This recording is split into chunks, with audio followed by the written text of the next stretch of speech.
Good morning. It's a good morning and we serve you breakfast. Not just any breakfast. Sizzling helping. And there's much more on offer on GTV Breakfast. So what's your pleasure than Votrasia at that time of the morning? You want it served buffet style, complimentary breakfast? On-site restaurant. Or room service? We've got you covered. From Monday to Friday at 6 a.m. With a trusted team. So never skip breakfast. On GTV Breakfast. Live from GBC Studio 1, this is the Breakfast Show.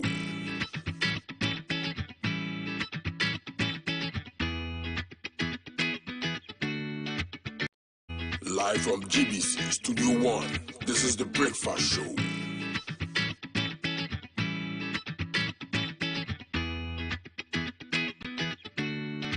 Good morning, my neighbor. Good morning. Good morning, everyone. Good morning. It's a good morning and we serve you breakfast. Not just any breakfast. Sizzling helping. Yeah, all the time. Okay, let's take a peek. I brought my spine. There are certain things that we do to help the children with their brushing. And there's much more on offer on GTV Breakfast. You want it served buffet style, On-site restaurant. complimentary breakfast? Off of your plate chicken vegetables. So in my lifetime, I haven't seen Ghana Black Stars win an African Cup. Can I show what is written on the back? Yes, definitely. Where's the Just camera? stand and turn. So what's your pleasure than Votrasia at that time of the morning?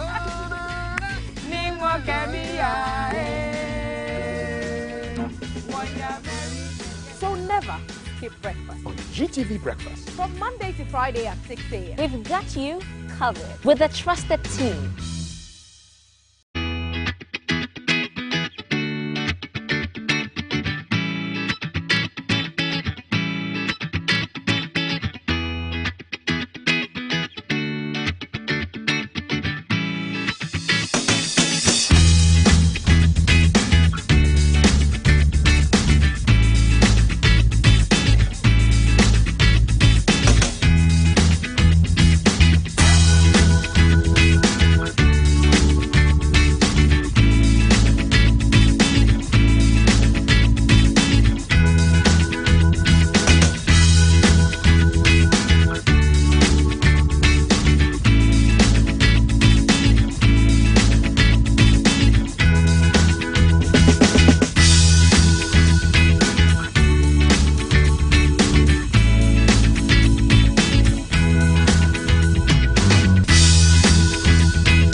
Good morning. It's a good morning and we serve you breakfast. Not just any breakfast. Sizzling helping. And there's much more on offer on GTV Breakfast. So what's your pleasure than Votrasia at that time of the morning? You want it served buffet style, complimentary breakfast? On-site restaurant. Or room service? We've got you covered. From Monday to Friday at 6 a.m. With a trusted team. So never skip breakfast. On GTV Breakfast.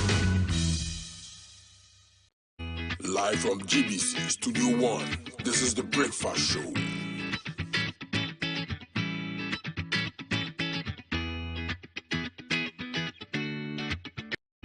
Live from GBC Studio 1, this is the Breakfast Show.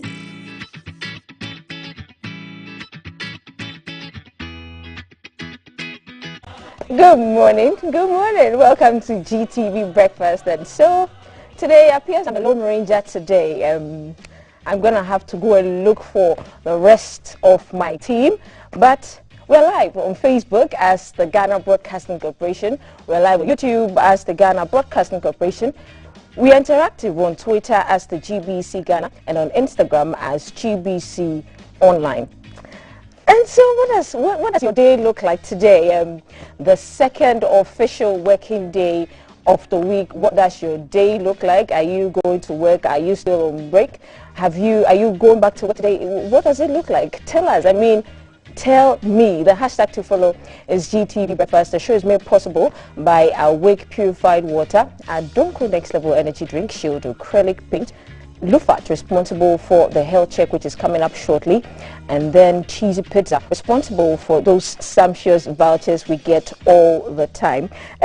Today the show is going to be, we're going to do a freestyle today because I don't have tea and cup, so you guys today are my team. So kindly send us your messages via WhatsApp number 055-556-1034, and that's where we are going to get interactive. But still to come, on the health check today, we are going to be discussing fibroids. Uterine fibroids is what we are going to be discussing. We are going to be discussing that with the good doctor, Dr. Ya Owusuba. She's a gynecologist and assistant medical director of the Tema Women's Hospital. We're going to be looking at updates on the weather. We are also going to be rushing hour at the VIP bus terminal. We are also going to be looking at the rough sleepers. Do you know who rough sleepers are? I'm sure my team on the ground will tell us shortly, but we'll be looking at rough sleepers and looking at what traffic looks like at the different VIP and the different bus terminals, but more specifically the VIP bus terminal. And then also we'll be sitting down and having the newspaper review. We'll be discussing what's trending in the headlines in the newspapers, online portals, and the general issues that are trending. Also, we'll be looking at how safe it is to cross the pedestrian crossing, or the zebra crossing as we call it. Specifically, we'll be looking at the tunnel under the Kwame Nkrumah interchange. That's what we'll be keeping an eye from today. And then also we'll be having a discussion on what the majority's approach in the 2022 Parliament will be.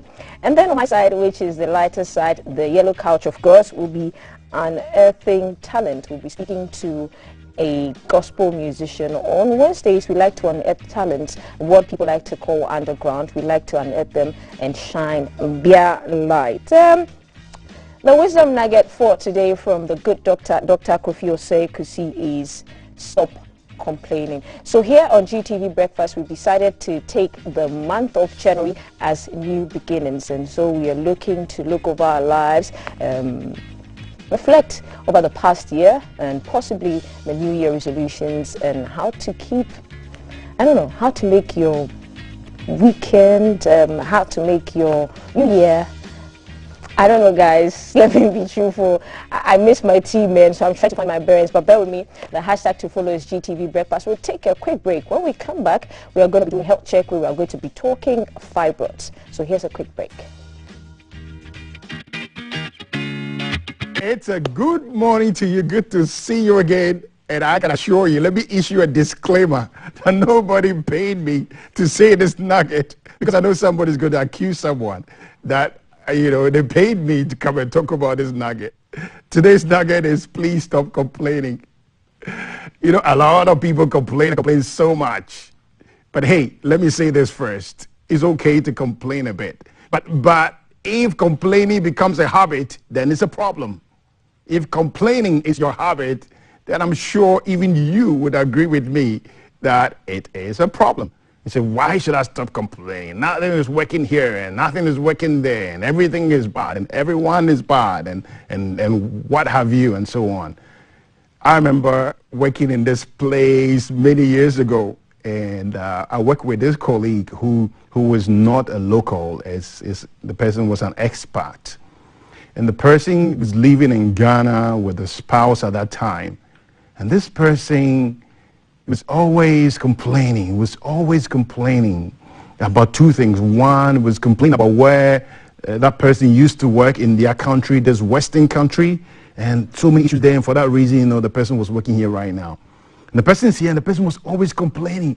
Ghana taxis are bad, the roads are rough, the weather is too hot, and this, that. Like every day the person is complaining. And I mean, in myself, I couldn't tell the person, but I was like, but then why didn't you go back to your country? You know, that advanced, beautiful country. I mean, if it's so better off. Well, fast forward, about 7 years down the line, this person obviously wasn't happy here, and so eventually moved back to the country. Wonderful, great life. You know what, 2 years down the line, after the person went back to their country, I had a phone call with this person.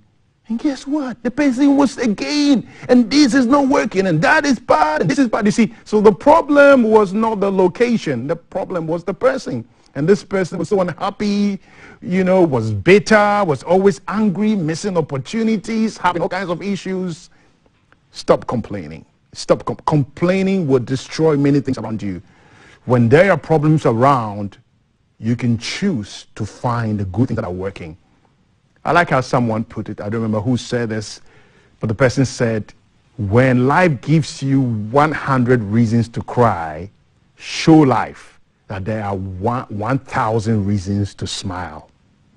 When life gives you 100 reasons to cry, show life that there are 1,000 reasons to smile. And that is enough food for thought for us today. As you go through the day, let's cut down on our complaining. Let's look for the great things that are around us. Because when we look out for the good things, we're going to be happier, we're going to be smiling, we're going to see many more opportunities. Don't please be fooled by the negatives around you. There are a lot of good things happening around us as well. Let's focus on them. And then the bad things, let's find time and deal with them. Have a fabulous day, and I'll see you again on the Wisdom Nugget for your day.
Welcome back. Welcome to GTV Breakfast. And so we're going to be talking the trends, what's looking like on social media, the topics that are hot on social media. First on our trends is Nanado. President Nana Akufo-Addo promises to address concerns raised against one teacher, one laptop policy.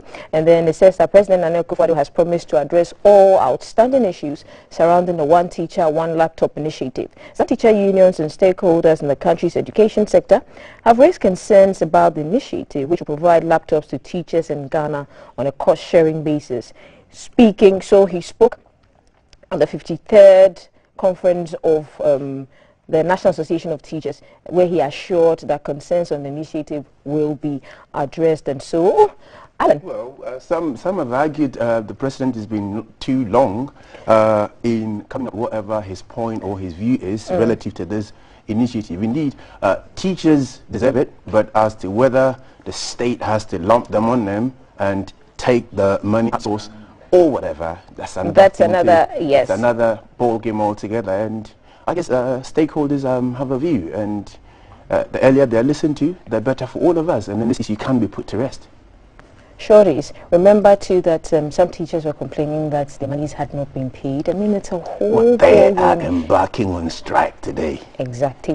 TEW is actually mobilizing for and so the new year is starting off on a rather, is it a serious or chaotic note? How would it's a strike year. It's a strike year. Be careful how you tag the years. The beginning of the year, be careful how you tag the year. You have a general sit-down by anaesthetists throughout the country. And so if teachers are also joining them... So the strike year. Who's next? I hope it's not the strike year. Let's get easy onto it. Next on our trends is retire the number 3 shit. Ghanaians are reacting to that. What say you? Well, number 3 reminds me of Suarez, rather. We're kind of looking forward to a certain goal. and that didn't happen. So, well, is it the owner of number 3 asking for the number to be retired, or Ghanaians? I think a cross-section of Ghanaians. Football-loving Ghanaians? Yes. I think that's unfair. Why? It's unfair because that number 3 is an inspiration. It is an inspiration, definitely is. And so, Asamoah Gyan? Yeah. Sure. Well, Asamoah Gyan is not asking for that to be retired, but a cross-section of the public is doing that. And so maybe let's wait and see how he responds to that. Okay, and so that's a tweet replying to Mr. Brady. So even if they don't retire the number 3 jersey, it's a total disrespect to give the jersey number to that player whose standard isn't up to Asamoah Gyan. Hashtag Sports Center. These are some of the tweets. Well, I think this tweet in itself is pretty much premature because Asamoah Gyan did not start from the top. He started from somewhere, and whoever is stepping into his shoes is well qualified to be there, which is why he's in the team in the first place. And so this particular tweet for me is pretty much premature.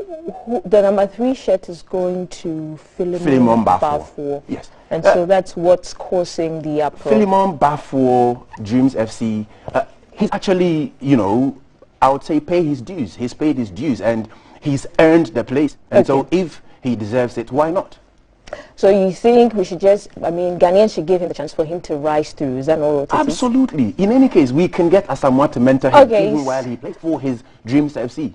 Okay, so what are your thoughts? What are your thoughts? Join us. Send your messages to us on our WhatsApp number 055-5561034. Join us. We are live on Facebook. We are live on YouTube. We are interactive on Twitter and Instagram as well. So we encourage you to share your thoughts. What do you think about the number 3 jersey? Do you think that Philemon Bafour is worth wearing that jersey? How about they give it to me? Which team are you going to play for? Why do you have to watch my feet first? Which team are you going to play for? Ghana. Alan. Black Stars. Alan. I'll be Milo's second hand. You're too old. Really? You're too old. I'm a prime for crying out loud. You're too old for football. What's your football age? My football age, 16. See, I'm even too young. Okay, so guys, this is Alan. He's keeping an eye on football aging right now. So our next trend is the Health Ministry denies unvaccinated persons entry to its premises. I wholly and totally agree with that. Is it a harsh measure? You think it's just fine? Well, it is a harsh thing for people not to be vaccinated and want to access some of public the visuals places. From it really is a very harsh one on the part of those who are unvaccinated to want to access public places. Indeed, if you're infected, you go back to reinfect, and that is how the actual virus mutates. And so, if you're not vaccinated, stay away. I think that's the way it should be. Yes, but then remember too that some people are not vaccinated, not by choice, but they've gone to these places that have been designated, and the vaccines were not there. So some people have been vaccinated, not by choice, but it's not their fault. Well, maybe the health ministry should look at strategy and reorganize. Personally, I think this is in the right direction before our health facilities get overwhelmed. So I'm for this measure by the health ministry. This morning, Confirmation is crying. Apart from the anesthetists going on strike, you also have the spread of the virus, and they're already overwhelmed. And so this move, for me, is the right move. Even before COVID hit, most of our health facilities were already overwhelmed. Yes, so I think this is in the right direction for the Ministry of Health.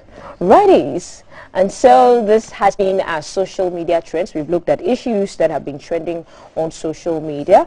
The show is live on Facebook as the Ghana Broadcasting Corporation, live on YouTube as the Ghana Broadcasting Corporation. Still to come and still to expect, we are having that discussion on fibroids. We are having that with the good Dr. Ya Owusuaba. She's a gynecologist, and we're going to have that conversation with her, and that's brought to us by kindness of Lufat. We'll take a break. We'll be right back. GBC Studio 1. This is the Breakfast Show.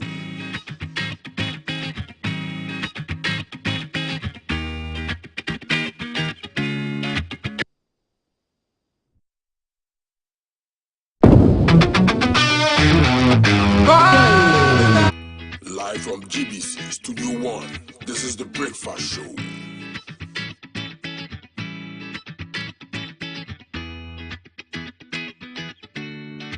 Good morning, my neighbor. Good morning. Good morning, everyone. Good morning. It's a good morning, and we serve you breakfast. Not just any breakfast. Sizzling healthy. Yeah, all the time. Okay, let's take a peek. Let's take a peek at I brought my spine. There are certain things that we do to help the children with their brushing. And there's much more on offer on GTV Breakfast. You want it served buffet style? On-site restaurant. Complimentary breakfast? Half of your plate should be vegetables. So in my lifetime, I haven't seen Ghana Black Stars win an African Cup. Can I show what is written on the box? Yes, definitely. Where's the camera? Just stand and turn. So what's your pleasure than Botras, yeah? At that time of the morning.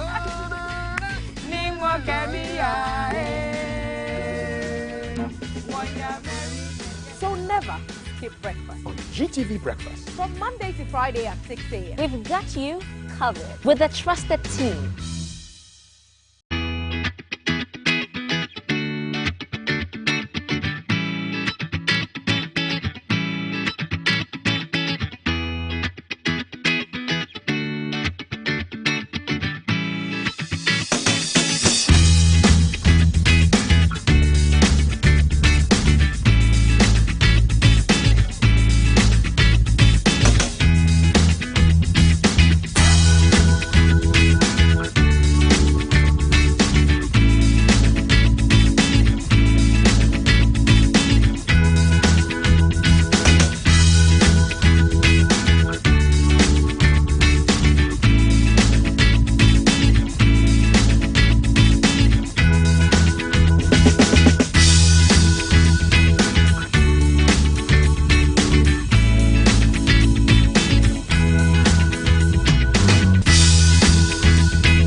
Good morning. It's a good morning and we serve you breakfast. Not just any breakfast. Sizzling helping. And there's much more on offer on GTV Breakfast. So what's your pleasure than Botras, yeah? At that time of the morning. You want it served buffet style? Complimentary breakfast? On-site restaurant. Or room service. We've got you covered From Monday to Friday at 6 a.m. with a trusted team. So never skip breakfast. On GTV Breakfast.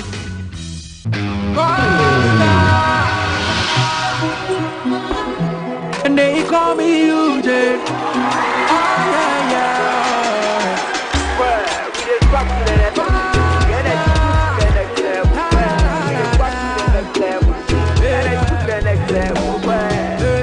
When you need a shoulder to cry, but my pumping, so we try to suicide.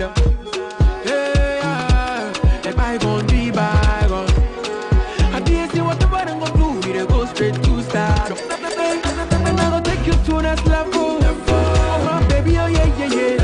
Energy next level. But baby, oh yeah, yeah, yeah. I'll take you to next level. Oh, baby, oh yeah, yeah, yeah. I don't code next level. Excessive drinking can be detrimental to health. Not recommended for persons under 18 years, lactating mothers, pregnant women, and people sensitive to caffeine. This advertisement has been vetted and approved by the FDA.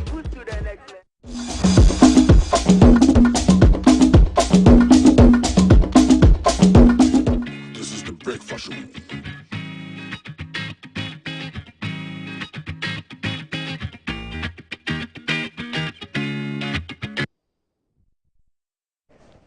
Welcome back. We're live. GTV Breakfast is live on Facebook as the Ghana Broadcasting Corporation, live on YouTube as the Ghana Broadcasting Corporation, and the Health Check segment is by kindness of Lufat. So Lufat tablet and suspension is an anti-malarial which is taken after a fatty meal for 3 days for effective results. Lufat is a brand of anti-malarial you can trust from the market leaders. Lufat is Tobinco's premium gift to Africa against malaria, and Lufat is proudly associated with the Health Check on GTV Breakfast. So we're going to have a conversation today on fibroids. Women play a critical role in maintaining the health of their families. However, when it comes to their own well-being, many women suffer in silence while battling strange health conditions, and one of these is fibroids. I know because fibroids are in my family too, and we usually, African women usually, there's this, it's about the we usually say that, oh, you're growing fat or it's fat. Most of the time, it is fibroids. So we're going to have a conversation on fibroids and everything surrounding fibroids. And joining me to have the conversation is Dr. Ya Owusuba. She is an obstetrician, gynecologist, and assistant medical director of the Tema Women's Hospital, and she's joining us now. Good morning, Doc. Good morning. How are you? I'm fine. You look amazing. Thank you, and Happy New Year. Many happy returns. Do you have any New Year resolutions? Not those that I could say on camera. That's yes, perfectly all right. Okay, well, welcome. Yeah, well, we are talking fibroids. Is it really fibroids? Is it really common amongst black women more than maybe Caucasians, whites? Yes. So fibroids are 2 to 3 times more common in blacks compared to Caucasians. Yes, it's the most common gynecological tumor found in women, and so it's something that we see a lot, especially in Ghana. Okay, why is that? The cause of fibroids isn't exactly known. So it is a form of cancer, a non-cancerous tumor, which arises from the muscles of the uterus. Sure. Yes. So it's very common, like I said. Right. Yeah. So do we eat certain foods, certain behaviors? Like, what causes those things to come into our lower abdomen? What causes it? Okay, so the exact cause isn't known, but there's certain risk factors. Sure. So when it comes to diet, some studies have shown that red meat, ham, will increase the risk of developing fibroids. Okay. Alcohol consumption, especially beer. Beer? Yeah, okay. Beer. Yes, sure. stars, the clubs. Yes, but these are all studies. There's nothing that's proven yet, yes, but scientifically these are some of the studies that are associated with increase in terms of diet. Yeah. Right. I know that one of the symptoms is the bulging front there, but are there any other symptoms? Yes. So the most common symptom, so first of all, fibroids, most people have fibroids and they don't know. So unless it's picked up incidentally, maybe you went for an examination or you had another symptom that would make you go to the hospital and someone would do a scan, then we would be able to pick up fibroids. So a majority of fibroids, most women don't know that they have because they're asymptomatic. But the most common presentation is heavy menstrual bleeding. Okay. So normally a woman should bleed maybe about 2 to 7 days. But prolonged menstrual bleeding, where you're bleeding 8 days or more, or you're having your period and then a few weeks or days later you menstruate again, are all symptoms of heavy menstrual bleeding.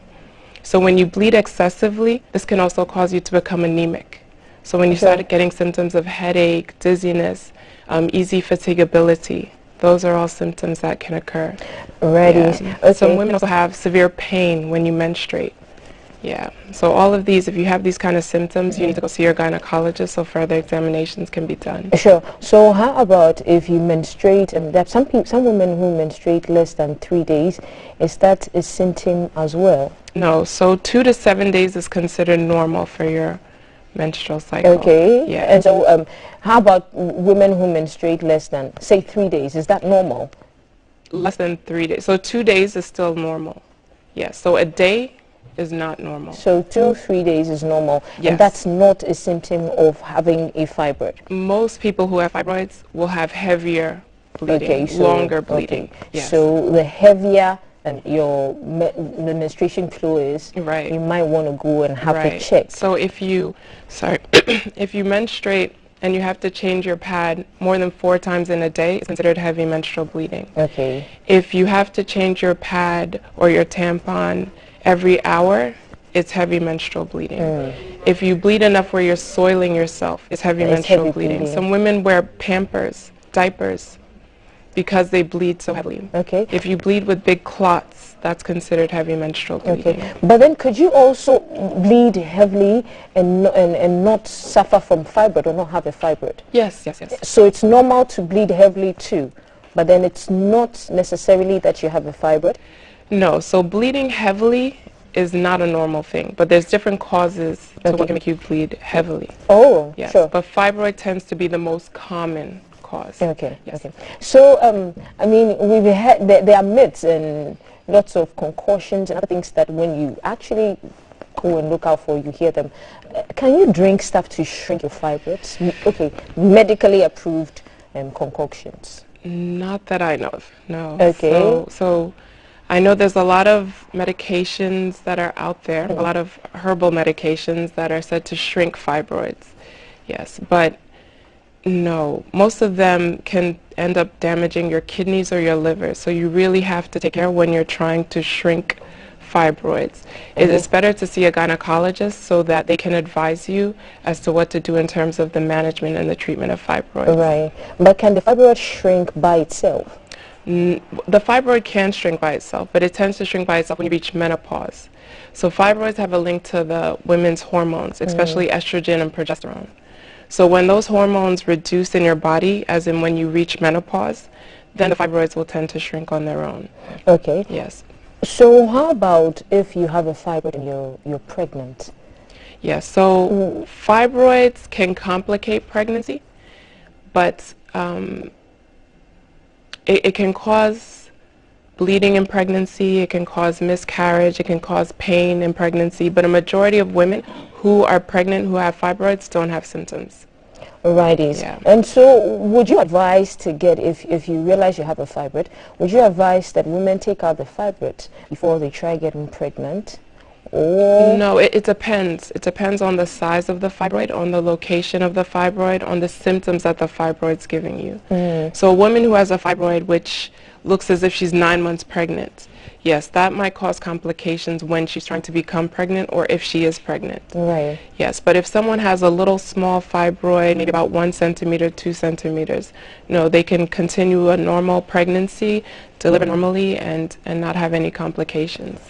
Yes, so it's something that when you do become pregnant, it's important for you to go to your obstetrician, have a scan done so that they can pick up these things early in the pregnancy so that they can manage you accordingly. So surgery isn't the only option? No, surgery is not the only option. Fibroids can be treated medically, so it all depends on what your wishes are in terms of fertility as well.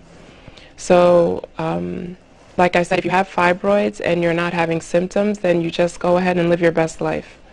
If you have fibroids and you are having symptoms or you bleed a lot, you're having pain, then you might want to look at other terms of management of treatment. So if I'm bleeding heavily, I need to replace my blood level. I need to increase my iron. So I might, doctors might give me iron supplements.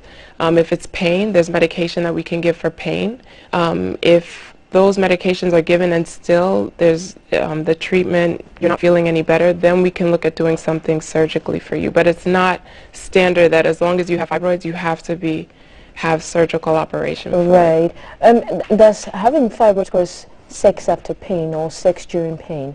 It depends. So it depends where the pain during sex, pardon. It depends where the fibroid is located. You know, fibroids can be located more towards the surface of the uterus, where it puts pressure on certain organs in your pelvis. So sometimes if a fibroid is located in the front of the uterus, it can put pressure on your bladder. It can cause you to urinate frequently.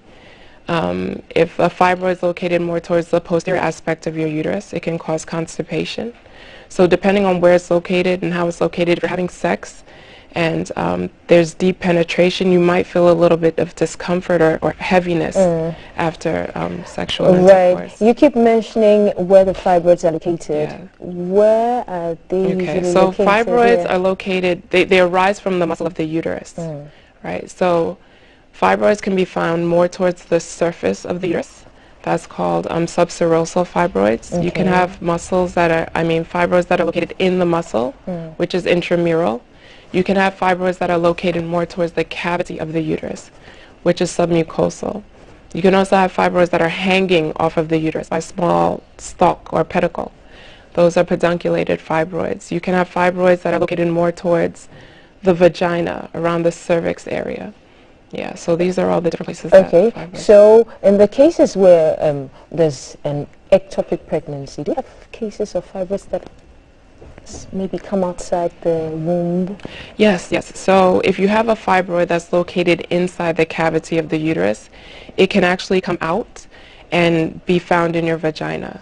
So there'll be like a stalk connecting the fibroid from the inside of the uterus to the outside of the vagina itself. Right. Yeah. So which is most common among Ghanaian women? I would say subserosal and intramural. Okay, so yes. So the ones that are located more towards the surface of the uterus and in the muscle of the uterus. Okay, so those are the two types that are most common in Ghana. Yes. Do we have teenage girls getting fibroids? Yeah. How young can you get a fibroid? So fibroid tends to occur mostly during your reproductive ages. Okay. Right, but in medicine, everything and anything is possible. So it's not so common in teenagers, but as you get older, in your 20s, 30s, 40s, your reproductive ages, that's when it's most common. Okay. Yes. And so we know that we have to get checked when we get into our reproductive ages, but how often should we get checked? And are there specific things, checks or tests to ask or look out for? Okay, so I would say at least every year you should see your gynecologist. Once you start having your menstrual period, just come see your gynecologist, even if you're not sexually active. If you are sexually active, there's different tests that we can do, such as transvaginal scans, where it gives us a closer look at your uterus and your pelvis to see what's going on. But in general, once a year is okay. If you have fibroids that's being managed conservatively, meaning that you're not having symptoms, then every 6 months is okay, so that we can measure the fibroids and check and see if you're developing any of the symptoms, so that we can tackle it earlier than later. Okay. Can certain medication, especially contraceptives, can it sort of cause fibroids or increase the risk of getting fibroids? So those are some of the studies that are going on concerning contraceptives. But at the moment, no, it's not proven that taking contraceptives will increase your risk of having fibroids. Okay. How about certain medications, especially medication for diabetics? No. Okay. Those aren't risk factors. Yes. So obesity itself is a risk factor for fibroids. Right. Yes. Early menarche, meaning the age at which you start menstruating. So girls who have their periods before the age of 10 years have an increased risk of getting fibroids. And then, of course, genetically, if it's in your family, your grandmother, your mother, your aunts, your cousins, your sisters, if they have fibroids, you have a higher chance of developing fibroids as well. Yeah. Right. We also, there's a myth about fibroids that says that every time you go through your menstrual cycle, a little blood remains and it builds up, and that creates a fibroid. Is that true, or is just a Ghanaian myth? That's a myth. Yeah, so what happens when you menstruate is that the lining of your uterus is coming out, right? So during your menstrual cycle, you're going to bleed, and the blood is actually the lining of your menstrual cycle. So most of the time it's not left in there. Most women, as you know, when you have your menses, maybe on day 1 or day 2, you'll notice that it's heavier. On day 3, day 4, it starts to reduce a bit. Yeah, so blood remaining in your fibroid and collecting to form a fibroid is not true. It derives from the muscle of the uterus itself. Okay. So any advice to those women who buy over-the-counter drugs in a bit to reduce their fibroids? I think it's better for you to come see your gynecologist. Like I said, there's no medication that will shrink your fibroids or make your fibroids disappear. When you come and you see your gynecologist, we can better advise you as to what needs to be done. Yeah, so that you're not wasting a lot of time and you're doing it the safe way. Right. And how about the feminine washes, the cleansers? We don't really new things on the market. But we don't really condone that as gynecologists. Your vagina has a normal pH that's supposed to be there. What's the normal pH level? It's that I don't really remember offhand, but I think it's about. But there's a normal pH level that's supposed to be for your vagina. So when you use the douches and stuff, it takes away a lot of the bacteria that's supposed to be there. Right? You have good bacteria, you have bad bacteria. So when you use the douches and the feminine washes, it takes away a lot of that good bacteria that's supposed to be there and increases the risk of you developing more infections or more discharges. Yeah. Okay, so because we have you here, and it was something that a group of people were talking about on social media, what's the ideal smell for a woman's vagina, the the liquid that comes out.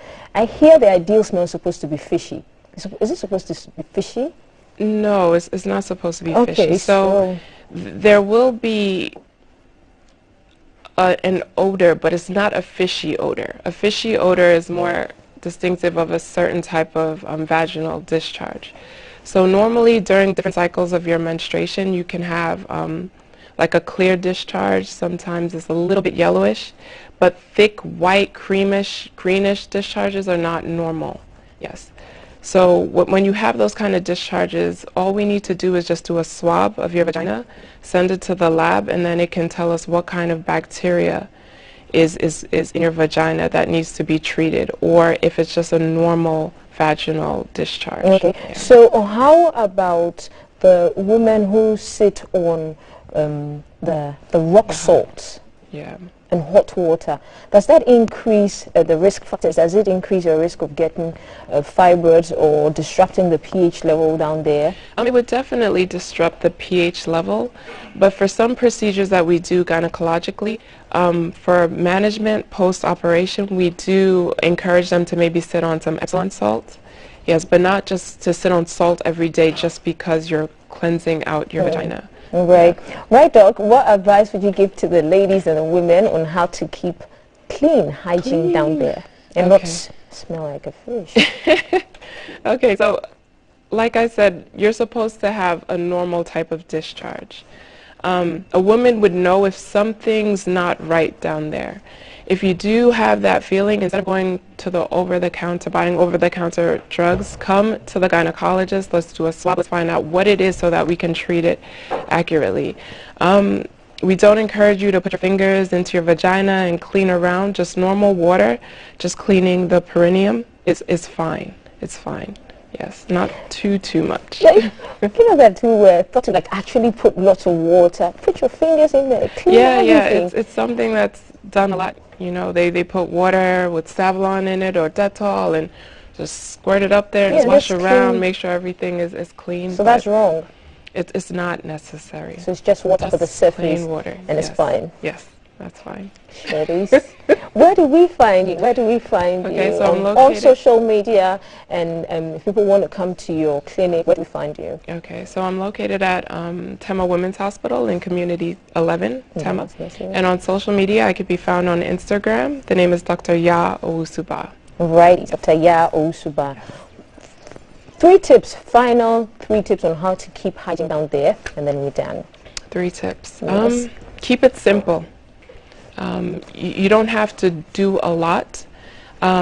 Make sure that you know yourself. Be able to pick up odors, be able to recognize when you're bleeding abnormally, be able to recognize that when you have a discharge, what's normal and what's not normal. Yes, and just pretty much in general, soap, water is okay. All you need to do. Yes. Right. Thank you. You're welcome. Thank you, Dr. Banfo Owusuba, for coming through. You're Thank welcome. you. It's a pleasure to have you. I'm sure Thanks we'll have you again. Me. Yes. And so the health check segment, by kindness of Lufat, we've been discussing fibroids, and we've been doing that with the good doctor, Dr. Ya Owusuba. She's a gynecologist and assistant medical director of the Tema Women's Hospital. And 3 things we're taking home today on how to keep hygiene down there. Keep it simple. Know yourself. Pick up the odors. I mean, we know when things go wrong down there, so you can pick up the odors and get checked. And then soap and water is just fine for washing the front of the area. The hashtag to follow is GTV Breakfast. We'll be right back.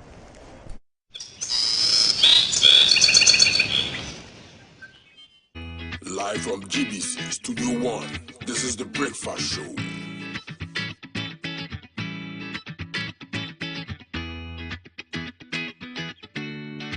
Good morning, my neighbors. Good morning. Good morning, everyone. Good morning. It's a good morning, and we serve you breakfast. Not just any breakfast. Sizzling healthy. Yeah,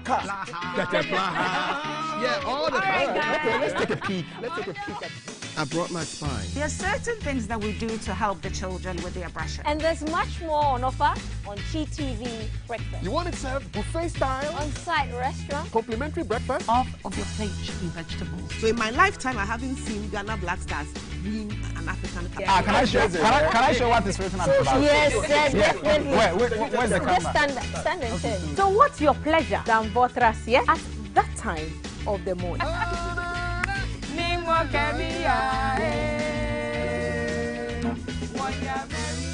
So never skip breakfast. On GTV Breakfast. From Monday to Friday at 6 a.m. We've got you covered with a trusted team.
Good morning. It's a good morning and we serve you breakfast. Not just any breakfast. Sizzling healthy. And there's much more on offer on GTV Breakfast. So what's your pleasure than Votras, yeah? At that time of the morning. You want it served buffet style? Complimentary breakfast? On-site restaurant. Or room service. We've got you covered. From Monday to Friday at 6 a.m. With a trusted team. So never skip breakfast. On GTV Breakfast. Live from GBC Studio 1, this is the Breakfast Show. Live from GBC Studio 1. Live from GBC Studio 1, this is the Breakfast Show. Live from GBC Studio 1, this is the Breakfast Show.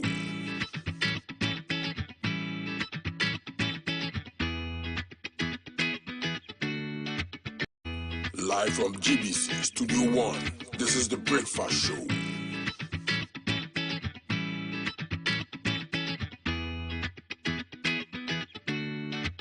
Morning, my neighbor. Good morning. Good morning, everyone. Good morning. It's a good morning and we serve you breakfast. Not just any breakfast. Sizzling healthy. Yeah, all the time. Okay, let's take a peek. I brought my spine. There are certain things that we do to help the children with their brushing. And there's much more on offer on GTV Breakfast. You want it served buffet style? On-site restaurant. Complimentary breakfast? Half of your plate should be vegetables. So in my lifetime, I haven't seen Ghana Black Stars win an African Cup. Can I show what is written on the box? Yes, definitely. Where's the camera? Stand and turn. So what's your pleasure than Votras, yeah? At that time of the morning.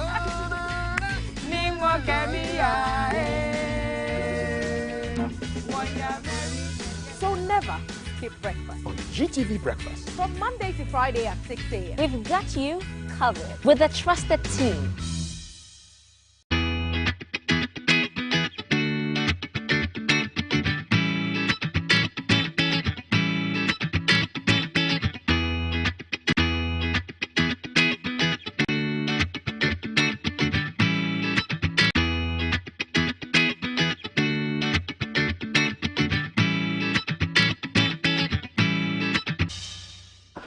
Hello and welcome to the headlines. It's day 5 of the breakfast show. This is hashtag GTV Breakfast.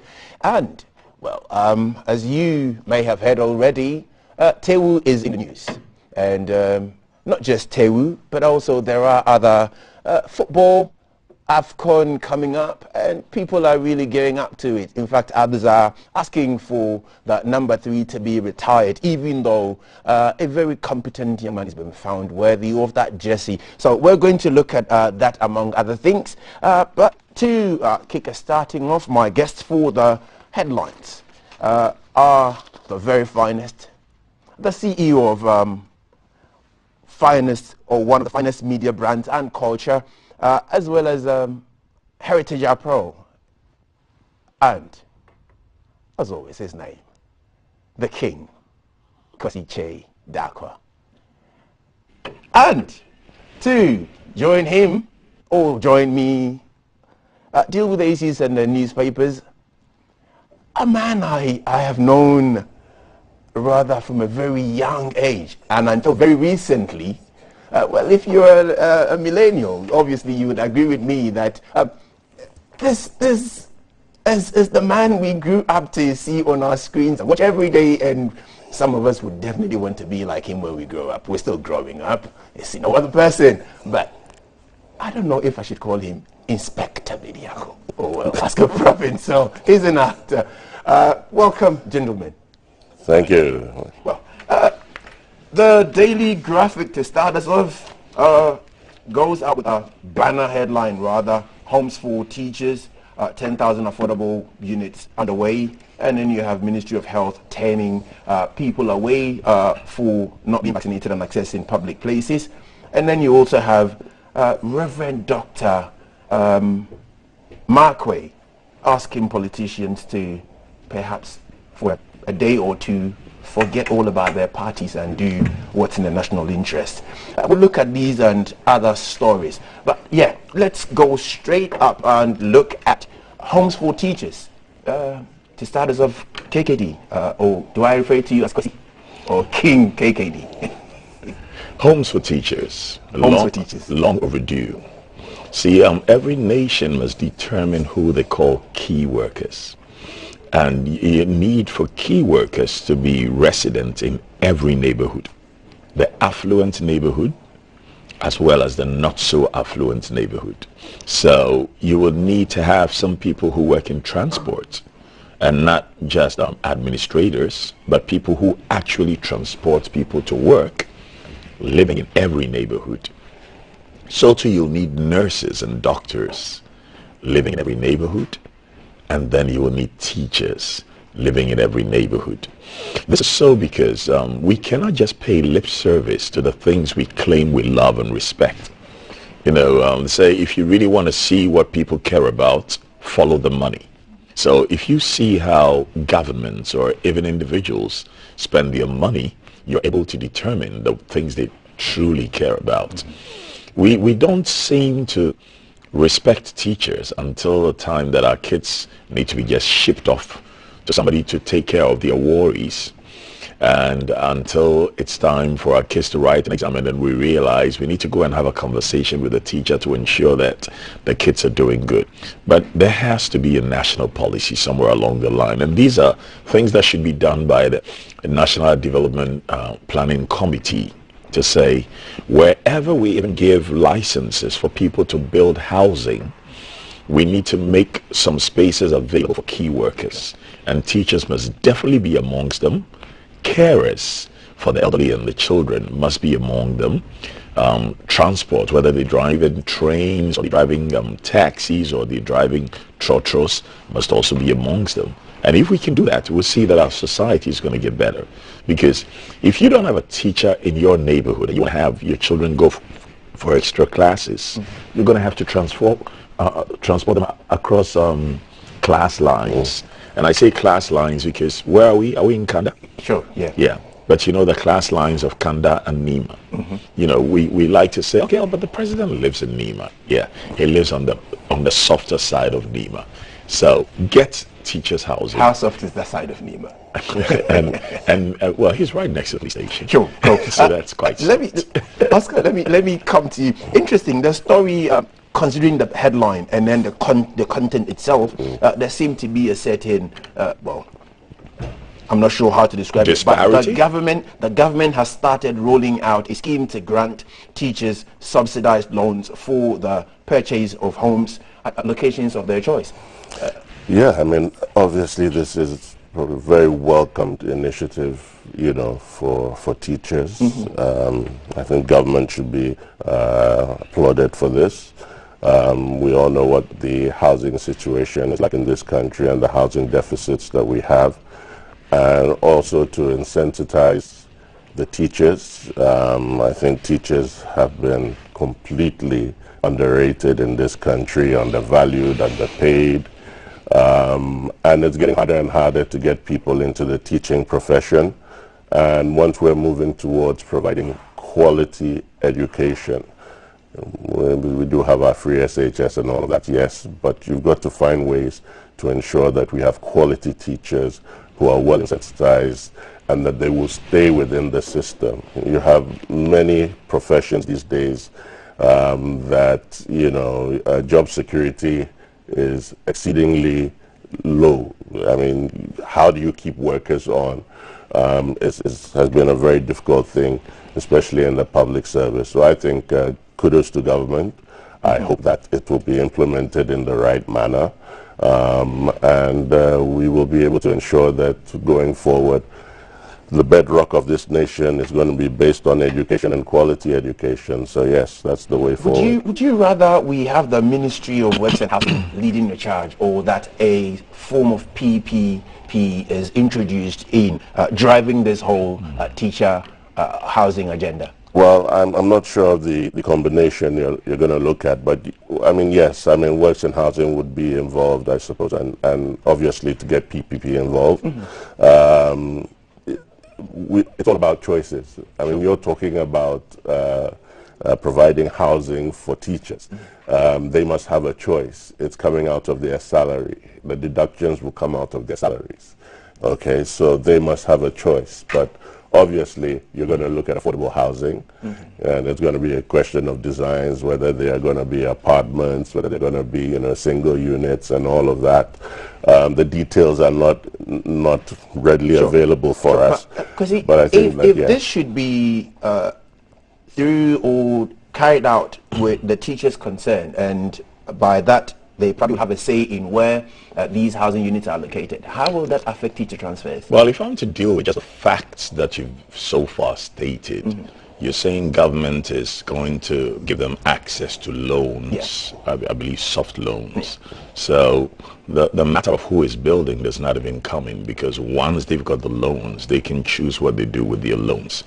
But I am interested in the fact that we must look at the possibility of building housing for key workers in every neighborhood, from the affluent to the very lowest, so that if those houses are there and we say these ones are reserved for key workers, then they can go into the housing lottery with their loan, and then some of them can get the opportunity to get in there. Because the problem that we have with, you know, politics in general, and this is everywhere in the world, it's not just in Africa, is that whichever party is ruling will do whatever it can to favor those that bend to their will or those that side with them. But it must be possible for us to identify who is a teacher, who needs housing, and make sure that they can all access their loans and find houses. Because if nobody is actually building these houses in certain areas that will get them closer to the schools, then we'll find that all the teachers will be living in Aduejiri. And that will not be good for us. Well, my concern was to do with, or is to do with, whether or not it will affect teacher transfer. So if, say, you're working in Kumasi, given a loan, you decide to build in Kumasi, and then a year down the line, transfers come in, and you have to be transferred to Takrady, Tamale. What happens? Well, I'm not sure whether there's a correlation between where I want to invest my money in terms of housing and when I get transferred. Because so I personally, I don't think that comes in. I look at it more as at the end of service. Where do I reside? Where, or, you know, that kind of thing. And so we all know the challenges that there are. I mean, if you hear the stories of workers in the public service who come to the end of their expiry service date. A lot of them are caught with their pants down. Sure. And on, you know, the little money that they have, they may have to scramble to put up some small building, and then they're left with absolutely nothing to survive on. And so I think this is great. I mean, this gives an opportunity for long-term planning, for especially for the young teachers. I mean, if the loans are affordable, the interest rates are, you know, acceptable. I think it's, yeah, but I don't think it's going to really affect teacher transfer. I mean, at the end of the day, you station your family at the place, and if you're transferred somewhere, you don't necessarily have to go with your entire family, you know, along. But it's an investment. It's Let's at look the end at of the the next day, story. it's a home court home. Turning people away. Now, Oje me pen on from idea, mommy. Open this is I begin man Well, let's look at the next story, KKD. Ministry of Health turning people away for showing up unvaccinated or not having proof of vaccination. Really and truly, is it their fault if they are not vaccinated? Because obviously, if you monitored our trends, one of the arguments had been people turn up to get vaccinated, but no vaccines, and so they have to go back home. Well, then they should give cards that say, I turned up to get vaccinated and there were no vaccines, so they can be, accepted. But seriously, this debate about to vax or not to vax will go on for a while. Sure. Yesterday I spent quite a bit of time, you know, scanning the internet for news on vaccinations. And two doctors spoke authoritatively on the BBC about the fact that there are people who have taken the first shot and taken the second shot, and there are people who have taken booster shots. And he added that all those do not guarantee that you cannot get COVID or Omicron. But he went on to say, however, what he can say is that thus far, the cases they have seen show that if you have been vaccinated, you have taken the shot, you've taken the top-up, or you've taken the booster, there is a great likelihood that if you catch the infection again, it will not be as serious as those who have not been vaccinated. So the matter remains, should you self-preserve or should the government preserve you? Because while some are very keen on getting vaccinated without even understanding why they should get vaccinated and without still understanding what exactly is, you know, what constitutes the vaccine, there are those who say, no, I've never taken any vaccination from birth and I will not take it. I mean, I've had shots from birth and I'm still here, so I'm not scared of a vaccination. But to exclude people from visiting offices under the guise of they are coming to infect others, when the science shows you that those who have been vaccinated can still have the disease, can still carry it and still spread it, I don't think the sense on that is really cogent. Well, I don't think so. It's taking, it keeps taking different turns. Politically, this morning we woke up to the news in Australia where a #1 tennis player has been granted a certain exceptional circumstances to show up in Australia not vaccinated. How will that be a motivation to people who live in Australia who, for one reason or the other, do not want to get vaccinated and will not therefore be able to access services? How will that be fair on them? Anyway, let's look at the Ghana context, Oscar. Oh, that's called privilege. You know, I go with the sentiments of KKD. However, you know, we're still in this pandemic. We're still dealing with these issues of vaccinations.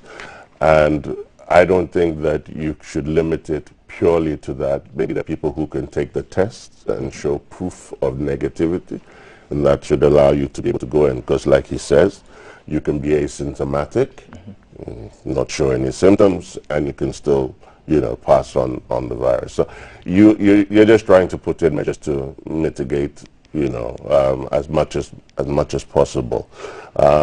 For the ministry to take the lead, of course, why not? I mean, they're the Ministry of Health. If they want to champion it, they should go ahead.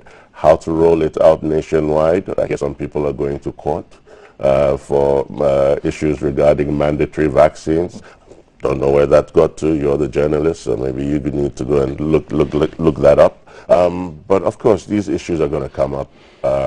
Others have raised issues with access and availability. Once again, there are stories also going around that there are vaccines and nobody is going for them. So, you know, we heard that last week. I heard it this week that, you know, we've got 20 million vaccines in the system at the moment and more. So take it to the people. Change strategy. Well, once again, once again, it's the issue of strategy. There is a soundbite from the former Prime Minister of Great Britain, where I've lived and worked for in excess of 22 years, and Tony Blair. Okay.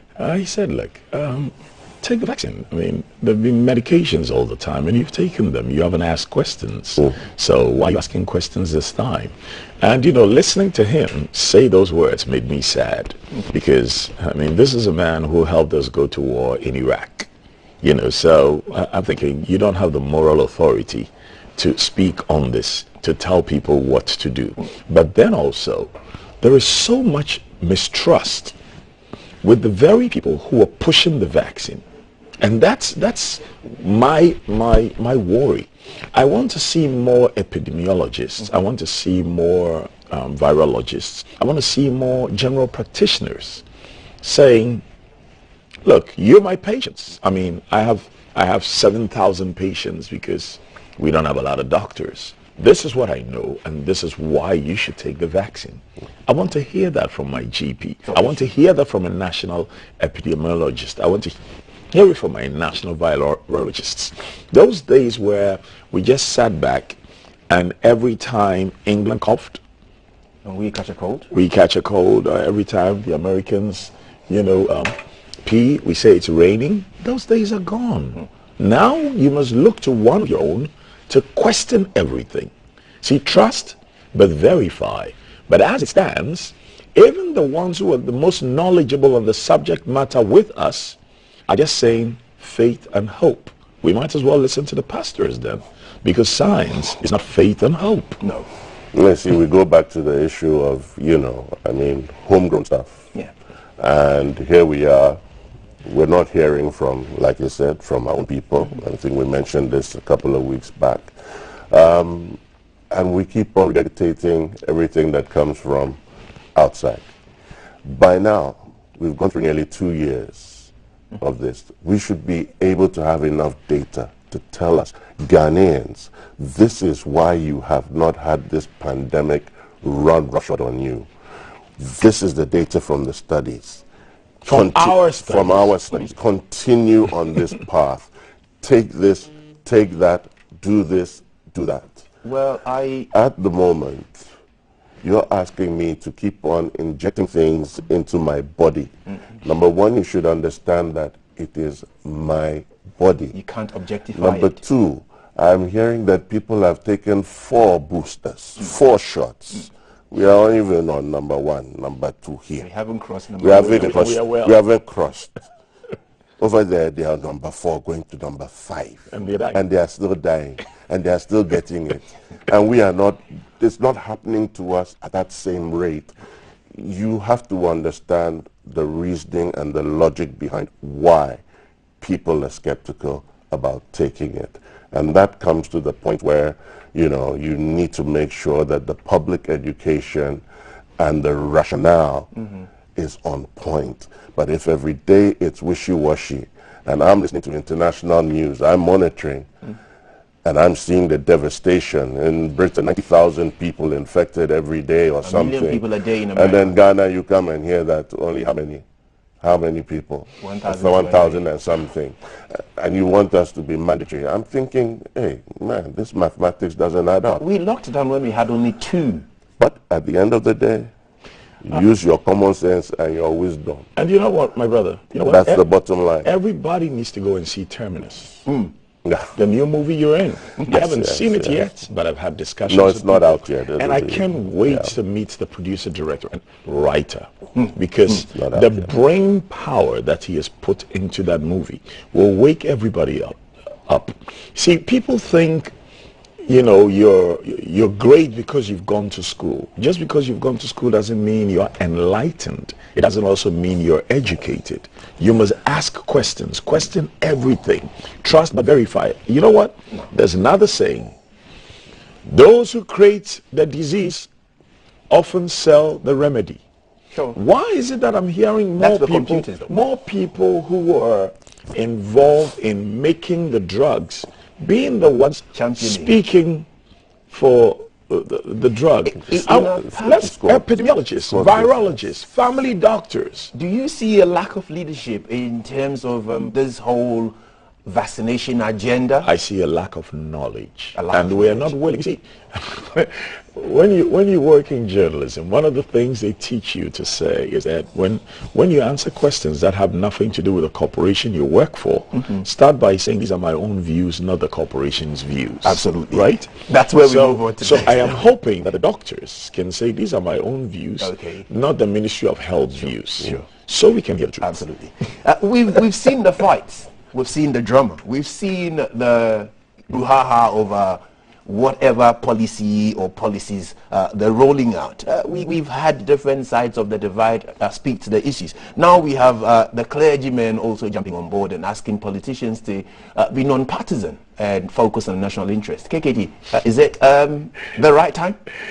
Well, I would have thought that when one wants to be a politician, one knows that they must work for the nation first before the party.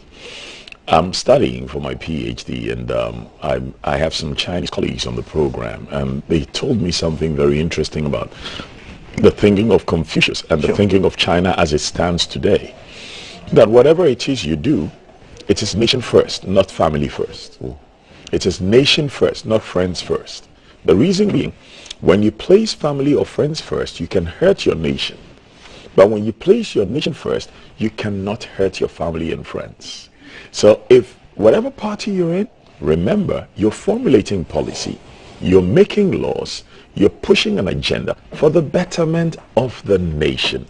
So I have a problem with my friends who are in active politics, mainline politics, who seem to say this is white when the rivals are in government. Okay. And when the rivals are out of government, they go like, no, I don't see the color very clearly. Now, for those people, I think we just need to vote them out. Because if people cannot just speak the truth to start with, everybody sings. But if you cannot speak the truth, the wache seller can put needles in her wache. The kenke seller can put sand in his kenke. The nurse can give you the wrong medication and she won't care about it. So basic truth. And remember, serve the nation. Because if you serve the nation, you would have served your party. Well, it's good that, you know, they've put the clergymen are also jumping on. They're jumping on. Look, we only have one country. Sure. One country. Let's not kid ourselves. We're Ghanaians. We're not Ivorians. We're not Togolese. We're not Nigerians. We're Ghanaians. Yes, we're Africans, all collectively together. But we need to have a change in the mindset, in our attitude. Now, remember you had, when you were hosting, you spoke about, you know, the attitude issues. And politicians, and it's not just limited to politicians, because when you come into the media space, they are more even the enablers. Of all the, sorry, I'm not going to use nonsense. I'm going to make it nonsense. N-A-N-S-E-N-C. It's not in the dictionary. I don't think so. So you won't find it anywhere. Not even Google. You know, that goes on consistently and polarizes this country. And really, what this is a God-given country. I mean, this should be paradise. You know, what does it take? Lagos State is over 40 million people.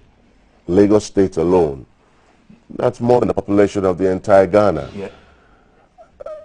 At the end of the day, I ask myself, are we serious? God has endowed us with all of this, arable land from north, south, east, and west. We have a fantastic climate. We have fertile soil. We have the largest man-made lake in the world. We have minerals all over the place, left, right, and center. He's given us oil. I mean, what more do we want? Plus, if you travel in Africa, you realize that Ghanaians are probably the most enlightened people in Africa, on this continent. No doubt. He's given us all of this, yet we are still lacking. It befuddles my mind completely. I think that we really need to sit up as a nation. And if the clergy are now realizing it, that's good. I want to hear the politicians more and more, given probably less airtime. Okay. And probably more training to the media. You know, because a lot of the time they enable what is going on. And of course it's ratings. It's about, you know, this is what Ghanaians like. But you can tune that off.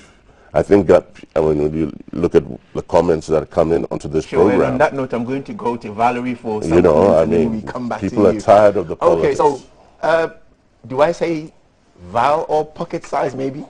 Pocket size is fine. Pocket size, great. Pocket size is fine. What do you have for us? Right, so this is Aaron. Aaron says, good morning to you. Homes for teachers or teachers in the government sector is a good thing to consider as a form of encouragement, motivation, and to make the teaching fraternity more attractive for young adults to enter into training colleges or to study education at the tertiary level. That's from Aaron. And Aaron says, again, I think government must adopt this strategy of collaborating with the private sector on the issue of COVID-19 to engage in massive education of COVID-19 by educating the general public, i.e. COVID-19 is not a myth.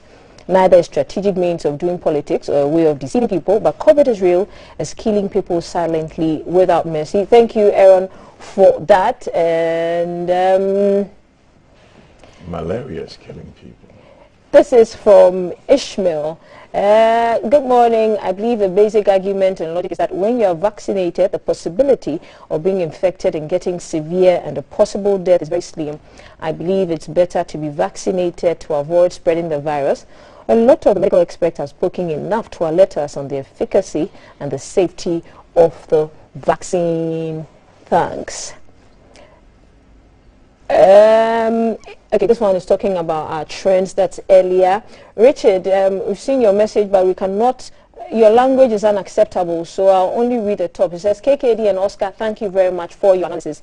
We cannot read the rest because, good morning, it's welcome news about homes for teachers, but may I ask if this was captured in the budget or a political hopeful talk made when NAT is having a delicate Congress that needs a message to cool off our radio message. This is from earlier, so we cannot read that. I'm sorry. GTV Breakfast News Edition. Good morning, Honorable Alan and Your Excellencies, KKD and Oscar.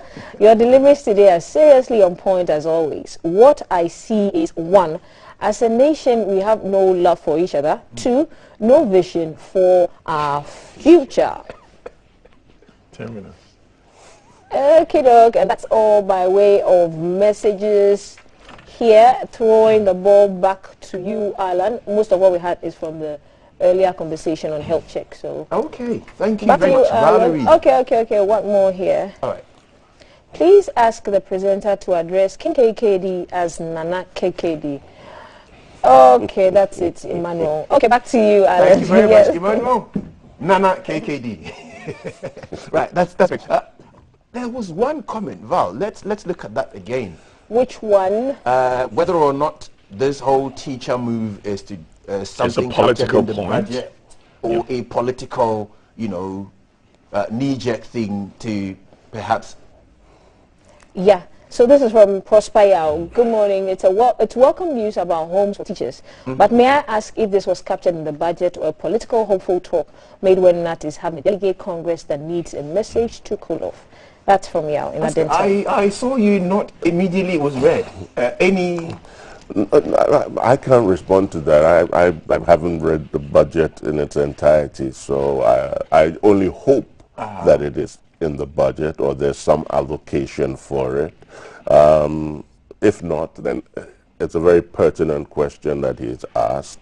There's not much you can really say beyond that. Hopes no longer cut it in politics. Because if you have actually said it in the budget, then whoever writes the speech for the president, and this is another area of expertise of mine, should say, and as I made provision for in the budget, and then you add that.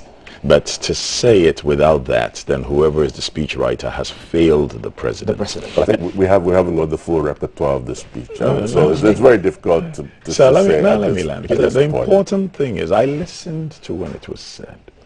So, you know, I get very upset. I think we have a sound bite today. I get very upset when the president speaks and he speaks well, and nobody says anything about it, but when he says something that is not so fabulous, then people start saying, no, you didn't say that. The speech writers have a job to do. And if they don't do it right, they don't just fail the president, they fail the entire nation. Because for me, something as important as that, it's a policy issue. And if you're going to say something about a policy issue, if you have made provision for it in the budget, then it should have been stated immediately. If you haven't, however, then you can add your promise of, and I will see to it that provision will be made for it in the upcoming budget. And I think every citizen must start listening out for these things. Because every one of us, all of us, the intelligent and the not so intelligent, are only as strong as our weakest link. Whichever organization you go into, the organization is only as great as the youngest, dumbest kid in the whole corporation. So if we can elevate everybody, you know, the one who has never been to school, the one who can read, the one who can write, for all of them to start asking questions, and for all of them to start saying, okay, this is good because it ticks all the points of the success criteria, we will be a better nation for it. The promise is great, but that, my mother says, when you speak with people, have love and pity. But when you speak also, make your sentences be pithy. Pithy, meaning the sentence must have import. It must have locus, and it must make sense. It must be tersely cogent. And that, for me, is one of the most tersely cogent contributions we have gotten from the people who write to us. Thank you very much.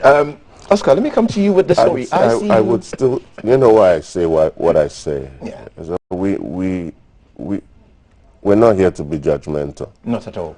And it's just information that you've gleaned, a little bit of information.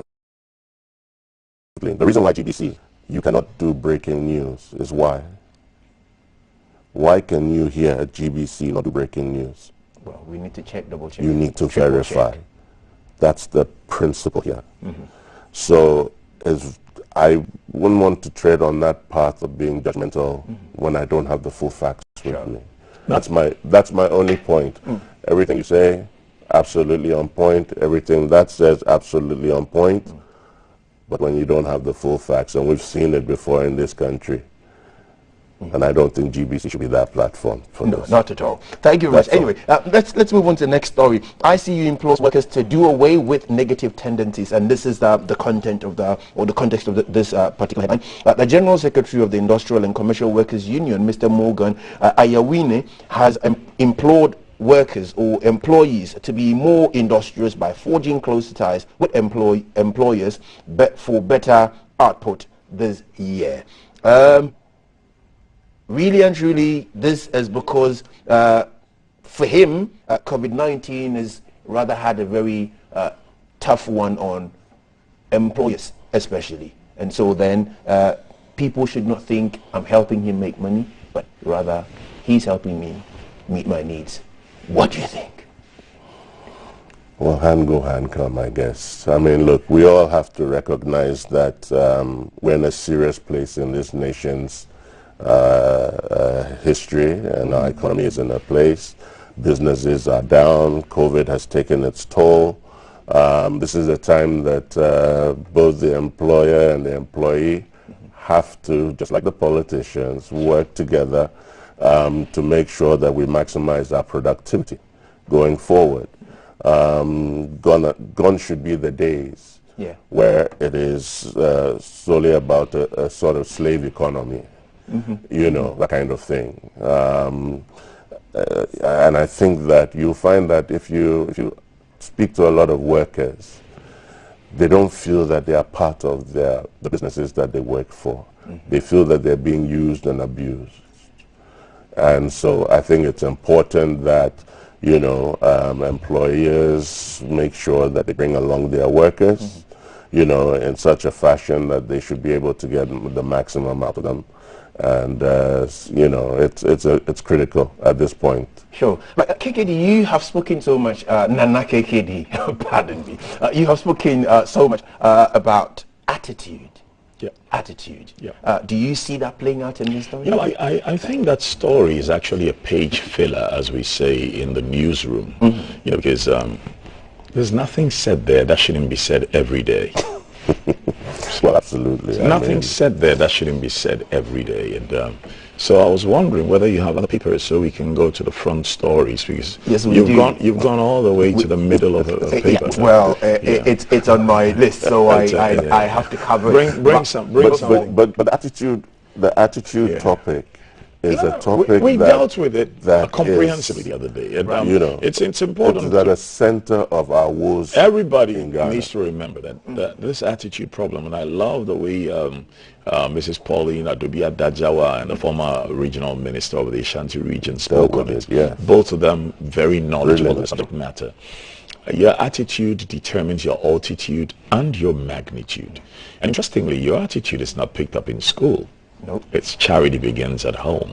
So if because you are not raised by a loving father and a loving mother, you feel that every time you're doing something for the person who is actually your benefactor, you're slaving away, which is, you stated that a lot of workers feel they're being used and abused, forgetting they get remuneration for the work they do. So they go in there with an attitude already. They don't go in there with an open heart to learn and to contribute, so there's wealth so you can share. You see, I prefer to be part of a group that bakes a big fat cake so I can get a slice of cake than be part of a group that all have just a morsel of bread. And if people can start thinking that way, let us create wealth so we can share, because we can share poverty. Right. That mindset alone is a start. But I think in addition to the family helping children form a good attitude, we need to bring back civics and citizenship. I mean, I call it citizenship and civics. So you see what makes a good citizen, and teach this in primary school and maybe the first 2 years of high school. What makes a good citizen? And what makes one live in civility? Because not all parents are tooled. Not all parents have the toolkit to impart knowledge to others. In fact, some parents need to be parented. So we must use the school system to help with the upbringing which may be lacking in certain homes. And that's not just for the poor, because there are rich people who are even worse. Well, I mentioned earlier how strikes upon strikes, and from this morning, TEWU is withdrawing services for the non-payment of service allowance and benefits. Non-payment? Yes. It hasn't been paid for a year. Non-payment? Yeah. Who's supposed to pay them? Mr. Government. Or you mean we are supposed to pay them and we haven't paid them? We haven't. Why haven't we paid them? Please ask the finance minister. This question is above our pay grade. You know, because you see, and let me just explain this thing about strikes. Because the other day, somebody said something about, oh, people should stop striking, we're doing the work. And I said what he did was a brain fart. Wow. And I explained why. And, you know, brilliant people can have brain farts too. Sometimes you say something and you're like, oh, how did I even say that? It happens. People don't go on strikes for fun. No. People go on strikes because a promise has been made or something has been negotiated. And they have held their part of the bargain, and the other has not held a part of his bargain. So they don't go on strike to kill people. They go on strike to draw the attention to the power of the powers that be, to see that you said you would do this. We have done our bit, and you haven't done it. So when they strike, they don't strike against the president. No. They don't strike against the vice or the minister. They strike against you and me. Because the president acts on our behalf. The ministers act on our behalf. So they are calling, they're dying for our attention and reminding us You said we should do this and you will give us that. And citizens of Ghana, you have failed us. So we are calling your attention again. That's essentially what strikes are about. So what are the people we have chosen to serve us going to do about it? And let's speak in that language. Let's stop saying the big men or the leaders. They are the people we have chosen amongst us to serve us because we believe they are capable, because we believe they are kind, because we believe they are honest. Are they being capable, kind, and honest when they have kept promises to our brothers and failed them? Well, but do you not think perhaps... Rephrase that question. Don't say, do you not think? well, do you think is better? You think you think striking in itself will then bring that expected result? Like I explained, it calls attention. See, when you call the attention of the people, then they look at what was negotiated again. Right. Because look, government has too many things to look at. Right. And our priorities at this point in time, COVID-19 is a priority. You can get so engrossed in one of your priorities that you lose sight of the other. You lose sight of some others, not just another. I mean, there is the sea defense problem going on. The security problem, which Dampizi is handling so well. I've said, on this program, I think on 2 occasions, that he's the leader of the year. And I hope he continues like that. We have other problems. We even have water problems still. You should see the water some people are drinking in certain areas, not potable.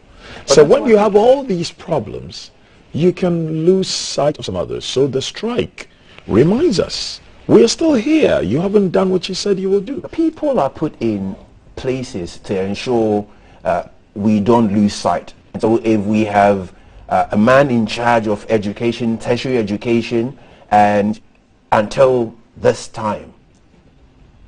Okay, then the answer to that is, to err is human, but to really foul up things requires a person who has forgotten why he was elevated in the first place. Well, I guess I don't know, we'll probably move on to the next paper. But do you know, we also have our guys around town. They're out and about this morning, and very soon they're going to bring us Keep an Eye, the segment I love. I mean, being out there. We're definitely going to have Keep an Eye very shortly, and then we bring you the rest of the headlines. But before we go to Valerie, let me come back. And the Ghanaian Times also leads with the various different many stories. No surgical operations in hospitals, in public hospitals, as anesthetics lay down their tools. We also have see the face of God. Now let me move on to the one. 200 river guards to combat illegal mining. And then COVID-19 vaccinations, 8.8 million doses administered, 2.8 fully vaccinated so far.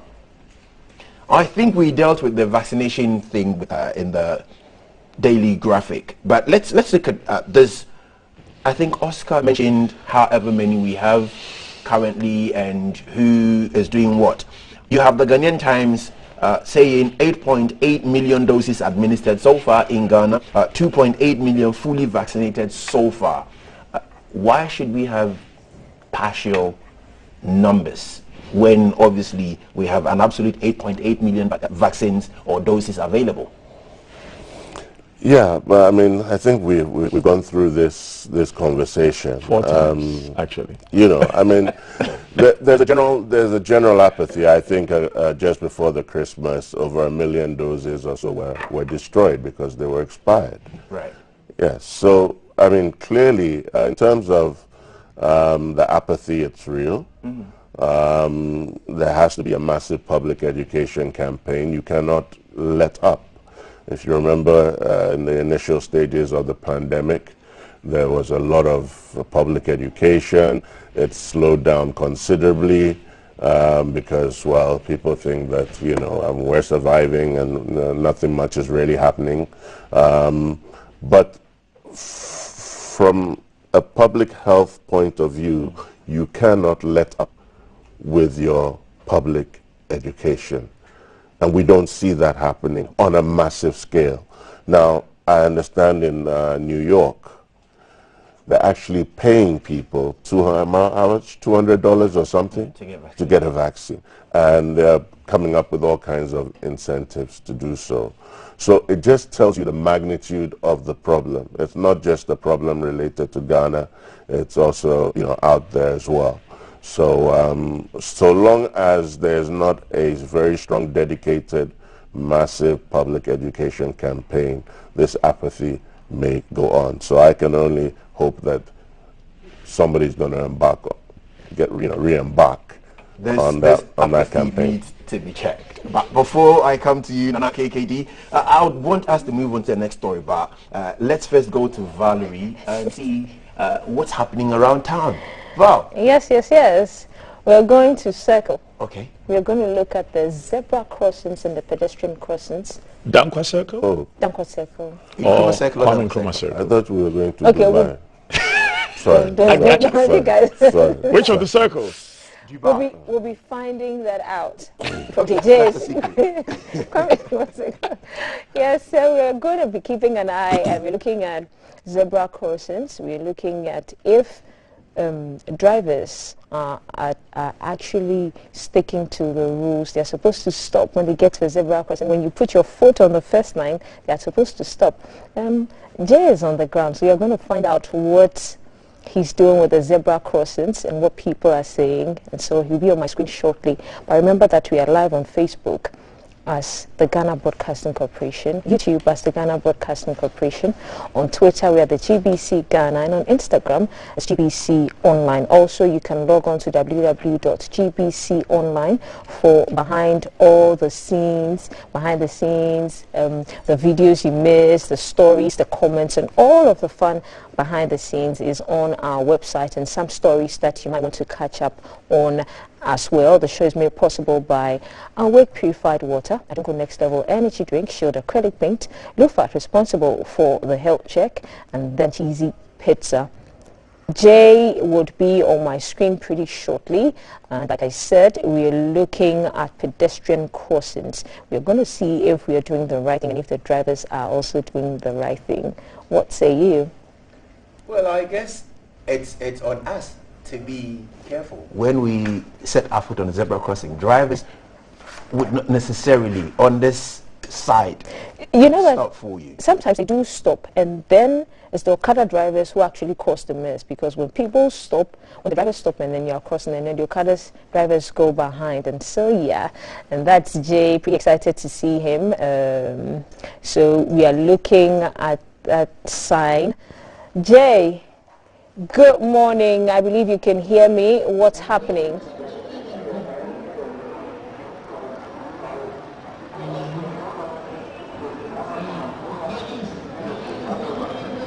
Good morning, Jay.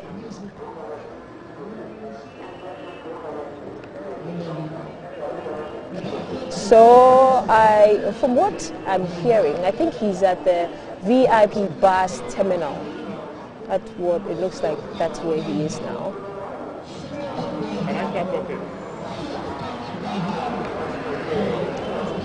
Okay, so what an interesting morning it's turned out to be. I'd like to commend you all in the studio for doing a great job. And before I begin my session, I would just like to say I've never seen anyone sweat under air conditioning before. So Darryl, hi, good morning, how you doing? I'm keeping an eye on you in the studio. And so, for this morning, I'm at the Kwame Nkrumah Circle, the interchange, and then from what you can tell, there's a lot of noise around me. Forgive me for that. It's the pace of the morning. The holidays are over. People are out and about, and as the sign rightly indicates, from this end on, you can go to Accra Central. We have the Akweje interchange to the south, the Obechebi-Lamptey Circle, and then Accra Newtown to my right. And so this morning we're here to talk and highlight a particular situation for people who usually use this route. Where I am presently is quite close to the Circle main station. What happens is pedestrians usually cross from this side and head on over into the station and vice versa. So what happens is there's supposed to be a pedestrian crossing. You realize that there's supposed to be some road markers and things that help when people are using the road. Unfortunately, what has happened is for a while now, the traffic signals here have not been working. So what happens is the pedestrians and the vehicles are fighting in order to cross the road. You see pedestrians coming from the tunnel, heading over to the other side, and you realize that vehicles have to stop, drivers have to stop out of the goodness of their hearts in order for them to cross. So if you take a look, you will notice that the traffic signal which is supposed to help pedestrians and drivers along this route is completely off. We don't know what the malfunction really is or why it is in this state, but I realize that for the one on my right, the one by the tunnel, that one is down completely. It's like it's just by the wall. I don't know how anyone was supposed to see that. And then you realize that the other one you're looking at right now, that one is also completely off as well. So we know we have a problem where pedestrians, we have a problem with indiscipline for most people. And remember last year we spoke about how people like to cross from Vodafone and use the main road and avoid this side. So if the traffic signals here aren't working, then it means people use it as an excuse to go and cross at the other side. Everyone is supposed to use this side. And we also have Okada riders who are also using this side, and it becomes quite dangerous because if they don't stop and you are a pedestrian and you are using this side, it also creates a danger for you. And apparently this is a car park for them, for the motor riders as well, who are using the walkway instead of the pedestrians. And so for Circle here, I don't know if it's some bit of lawlessness or what, but this situation has to be kept. So this is the situation right now at Kwame Nkrumah Circle for both pedestrians and the drivers. This is a dangerous situation that they face. So we're moving in right now so you can tell that for pedestrians who are using the tunnel and coming into this side, the kind of struggles that they have to face, and the cars who have to slow down for them. Because if you are not careful and somebody is just moving in, it creates quite a dangerous situation for them. Yes, so if the authorities are watching this, the roads and highways authorities, if they can come in and help, and you see vehicles coming out of the main station as well, you tell this situation is not good. So they should come in and fix it as soon as possible. So this is the situation here at the Kwame Nkrumah Circle interchange. Back to you, Val, in the studio. Thank you, Jay. Thank you for that. And that was Jay who came to us from the Kwame Nkrumah Circle interchange with that report. I'm going to hand over to Alan and his guests. Thank you very much. And that was Keep an Eye on My on-street buddy Jay Gabra, bringing us news, bits and pieces. Can I make a quick observation? Sure. I see a very nice little romance going between the two of you that leads nowhere. That'll be a discussion for a different day. That'll be a discussion for a different day. And for now, I think I have the General Secretary for Tertiary Education Workers Union, TEWU, Mark Kranchi, on the line to speak to us about their withdrawing or laying down their tools, not going to work until their demands are met by government. Good morning and welcome, Mark.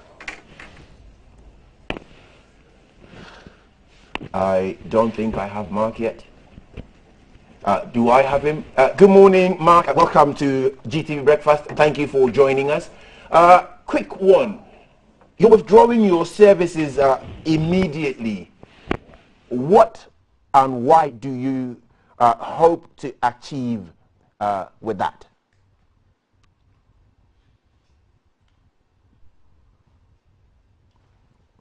I don't think I have Mark yet. And so let me come to Nana KKD with the no surgical operation story on the front page of the Ghanaian story, full story in page or at page 10 of the paper. Yes, I was running the services, laying down their tools immediately, and we are not sure when they're coming back. Do we know why they're laying down their tools? Licensing issues. They have a general. Let me take the story and then we take it from there. Let's get the facts of the matter. Yeah, let me give you just a few of the issues and then we take it from there. The indefinite strike declared by the Ghana Association of Certified Registered Anesthetics on some health facilities across the country has entered day 4. Checks by the Ghanaian Times indicate that major surgical cases have either been put on hold or referred to private or other tertiary hospitals in the position to undertake the surgery. Members of the GACRA on January 1 announced a nationwide strike mainly over claims of expiry of their operating licenses due to their withdrawal of affiliation to the Medical and Dental Council in December last year. So they withdrew from the Medical Association and they formed their own association? Sure. And that association has been recognized or not been recognized by government?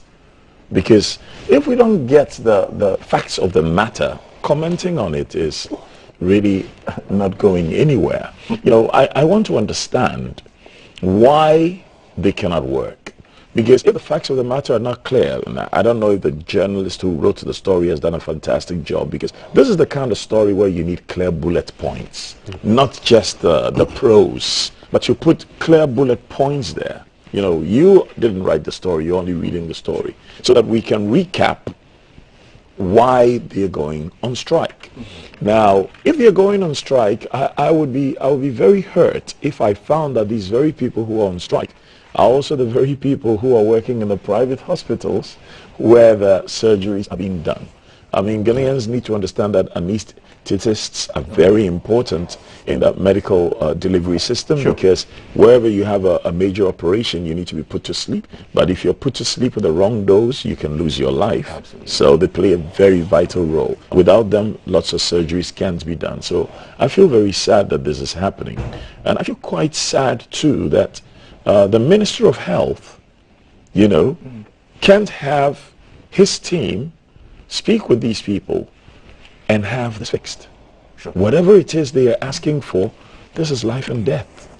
Thank you, KKD, for that. This is life and death. But before I come to Oscar, let me go on the phone again and speak to Mark Crunchy, the General Secretary for Tertiary Education Workers Union, TEU, who are embarking on a strike immediately. Good morning, and thank you for joining us, Mark. Thank you. Sure. Mark, first of all, why the strike? Well, the strike is come about because we find some discriminatory tendencies in the Ghana Education Service as far as the payment of professional development allowance is concerned.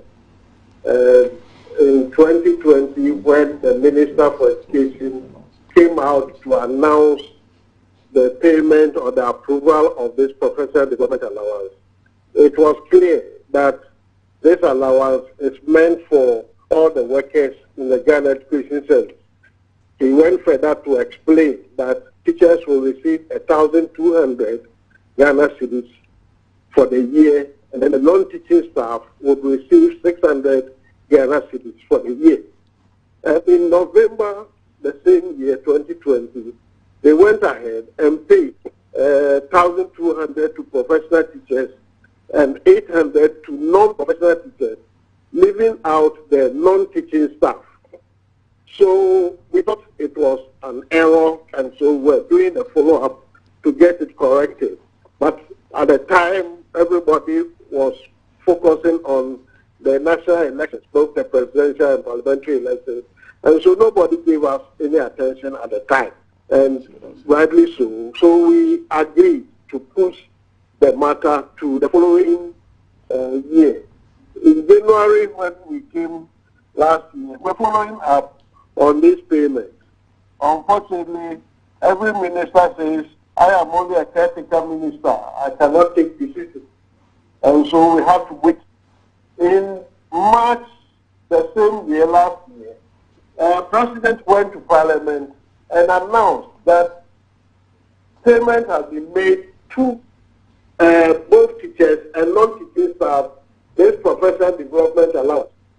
And our members started agitating that if President says he has paid, and the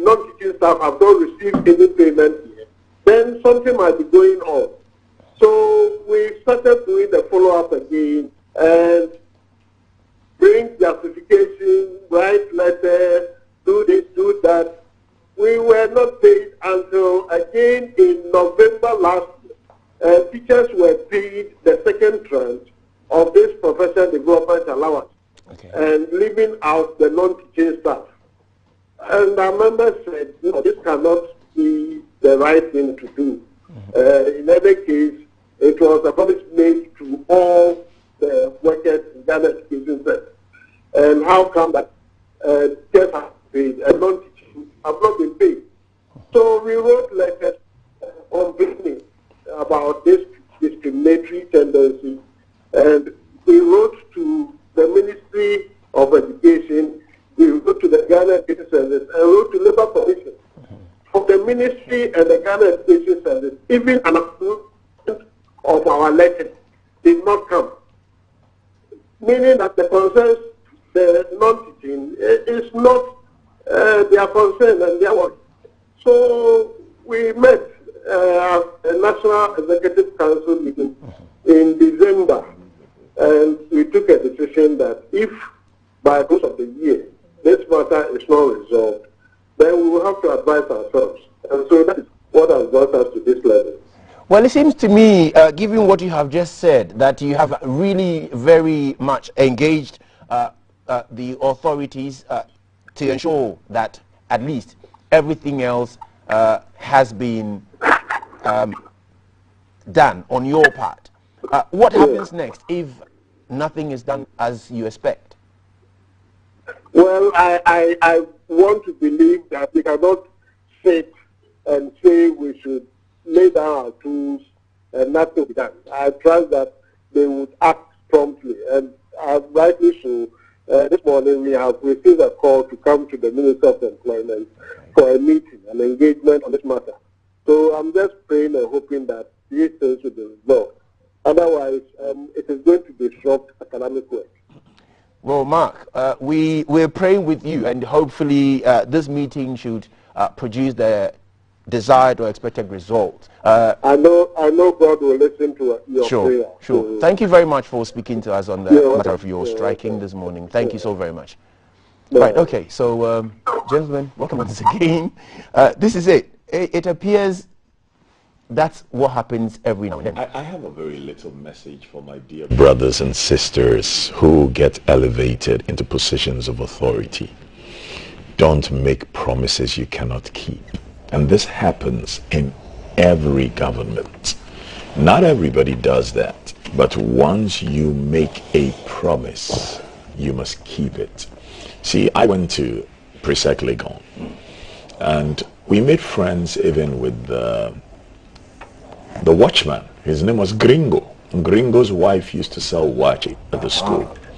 I do understand that if the government determined that we're going to give professional training allowance or capacity building allowances, maybe Gringo back in the day when I was in Presec would not get it because he's a watchman. But doesn't the watchman also need to upgrade his skills? Now, if he doesn't need to upgrade his skills, then why make a blanket promise? Because the non-teaching staff in schools, there are the bursars, there are the people in charge of the sick bay, there are the people who cut the grass, there are people who do the painting and all the little repairs in the school, and then there are the drivers, right? And there are the people who oversee the drivers. These are non-teaching staff.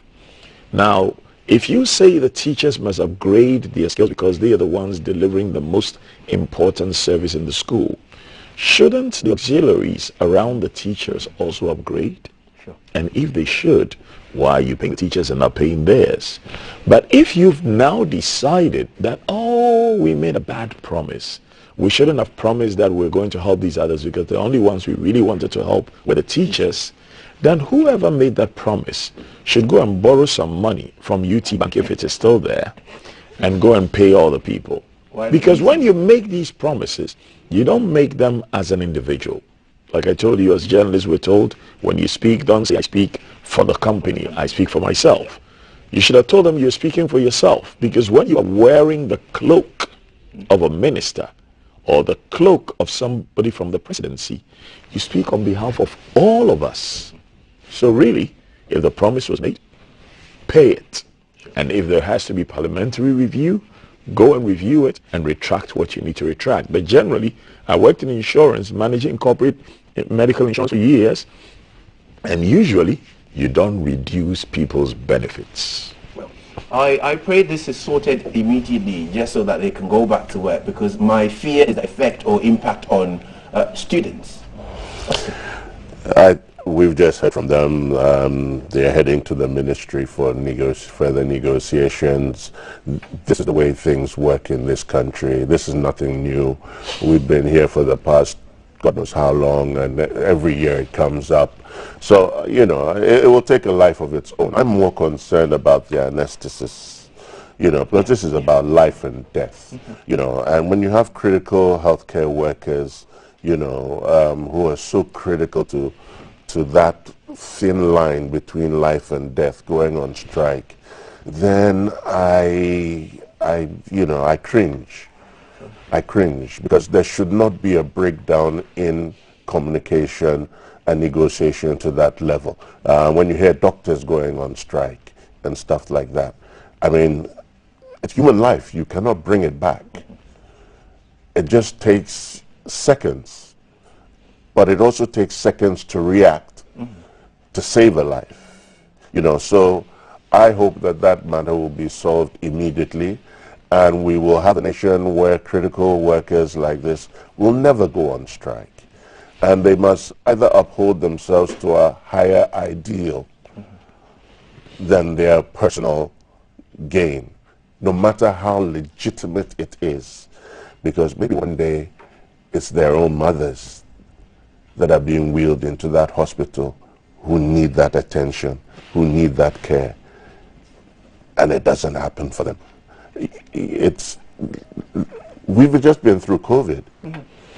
We've seen the loss of lives, and we cannot be insensitive as Ghanaians, no matter what and how right we are, how just our cause is.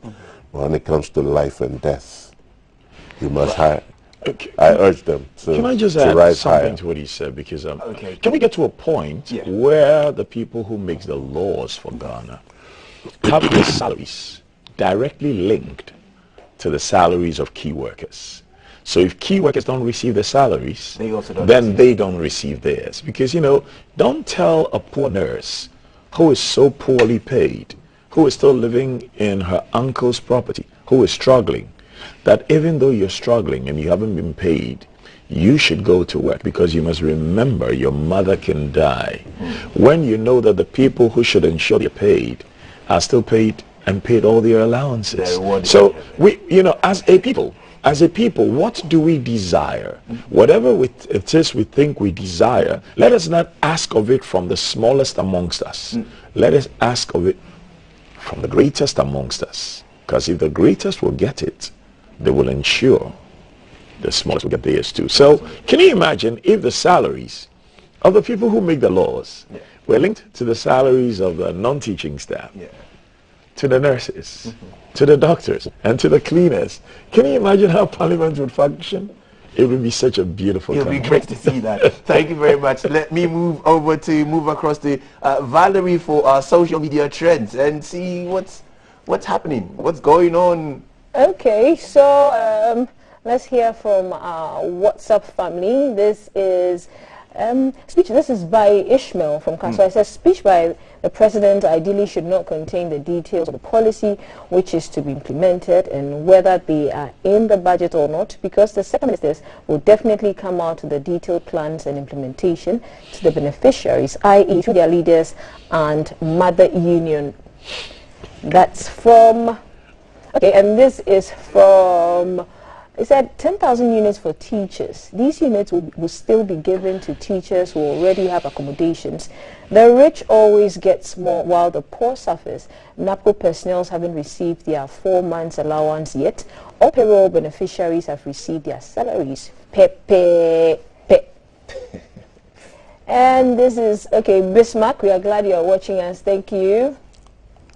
Okay, this is from Usakinde. He says GPHA is committed to excellence in providing services to our customers, protecting the environment and eliminating workplace accidents. So the reversal of the selected items on which benchmark policy applies are not the intention of the government to oppress the freight forwarders. Happy New Year. Okay, so yes, that's from... Yeah, Usankide. Yes. It's a very long one, and this is from Amankwa. It's in 3 parts. So the first one says, minority group in parliament should understand the essence of e-levy and give peace a chance. That's not what we're discussing. No, but he's sharing his said, government must be informed to pay NAPCO personnel or to hear from NAPCO secretariat the current fate of NAPCO personnel. And then, please, Daryl, this is hashtag GTV breakfast. Please, Daryl, the NAPCO trainees are bleeding. They need a voice bigger and louder than theirs to speak for them. They have not been paid their stipend of 699 Ghana cedis in September 2021. This is from Tricia. Good morning, Val, Allen, and panel. I agree with KKD. The mindset of a percentage of Ghanaians is you need them more than they need you when it comes to employment in the private sector. It is a personality problem that needs to be addressed. And she's talking about the zebra crossings, and she says she was nearly knocked down when she tried to use it a couple of months ago. And she's asking the first or the second lady to add it to their charity works in educating Ghanaians on how important it is. It's either in discipline or the drivers don't have a clue. Thank you, Tricia. And this is from Minan Hunter. His Excellency KKD has reiterated almost every moment on this platform that one's attitude maps onto his altitude, which also determined his magnitude. Let's arise from our sleep as a nation, from leadership to the very less regarded. Consultative engagements and 360 locally manufacturing in all areas are the keys to our major problems. So that's Mehantan with a long name from Edubiase. Yes, thank you, Stephen. And so, yes, that's it from WhatsApp Social family. Media trends. Yes. Thank you Back to very you. much, Valerie, and thank you to all our viewers and followers on all our social media platforms who engage by texting or sending us emails, however you're able to reach us. Thank you so very much. We're still on the headlines, and we're going to Oscar. I think Galamsey will not go away. Galamsey. We have a new brand of guards created to check our mining activities. 200 river guards to combat illegal mining. Yeah, I suppose it's a good initiative. I don't think it'll be the absolute panacea to stop Galamsey. Galamsey may be around with us for a while, but I think that the right moves are being made to ensure that we minimize it. I believe that, well, it's 200 for now. The river bodies are quite a lot. I hope they're going to be also given the right logistics, because you're going to have to, you're not going to walk around the river bodies. You're going to have the right logistics, the boats, the dinghies, and so forth. And of course, as you do know, it is also a high security risk area for them as well. And so they hopefully will be well trained to be able to engage those who are still engaging in the illegality. So yes, I think it's a good move going forward. It's creating employment as well, but I hope the numbers are scaled up. We need to ensure that our water bodies are clean. Water security is critical for this country. We've seen the devastation that has taken place in our water bodies. It's unacceptable, completely unacceptable, and threatens the lives of all of us to have, and when people talk about, you just look at the dirt, how dirty the rivers are, but how poisonous the mercury is and the chemicals that they use. They're going to be in the ground, they're going to be in that water and in the ground for a very long time. And if anybody's going to reclaim that land, reclaim the areas that the Galamseys have already used, you're going to have to be careful. because, you know, you're going to go plant cocoa again, or, you know, other vegetables and things like that, crops. We may have a crisis on our hands in terms of, you know, the poisoning of the food that we eat. So it's a very, very serious, you know, sector that needs to be dealt with. And well, this is just part of it, and I hope they eventually stamp it out with the authority that it needs to be stamped out. Nana KKD, is it that we still don't understand or do not have a plan in the best way to combat galamsey? My simple short answer to that is there is a lack of desire to stop galamsey, and it's two things. You see, in the abundance of resources in the ground, hungry people above the ground will refuse to starve, right? But they must also remember that in the abundance of water, the fool is thirsty. You can get those resources from the ground because they give you wealth. But with that wealth in your hand, if you have no water to drink, what did you get wealth for? For lack of knowledge, people perish. I would rather leave that gold in the ground and grow food above the ground for the next 100 years than get the gold out of the ground, destroy the neighborhood, build a few nice houses for my family and I, leave the people starving, and the starving people will now come to your home as armed robbers. Sabita frache, how much do we really want? And I think there's a lack of desire on the part of government. Whether it's this government or the previous government. Have you seen what Dampa is doing? Sure. Why didn't any of the pastors go and prophesy about somebody will die and this will happen to the imam? Well, they found a way around it. There be massa. Ubia wenyansa. Ubia Ghana for omunyimi sao. Omunyina wenyansa. Sabai ekasa dia we menye. Konfobijai. You know full well that over a year ago we found out that the leaders in galamsey were actually people who had positions in government, in the previous government, and then now in the present government. So what are we fighting? Yes, say you. When you're scarce, you die. When you're no, maybe you have a top pure water. If we're not careful, we'll be importing water to drink from China. I don't understand. I really don't understand the greed of some of our people. Masa, kakra ebeshe, apatamu ebeda. Yeah, you can build big houses and have a lot of cars, and still some hungry boy will chop your wife. You can be very rich woman walking around, and still some boy working in a gym.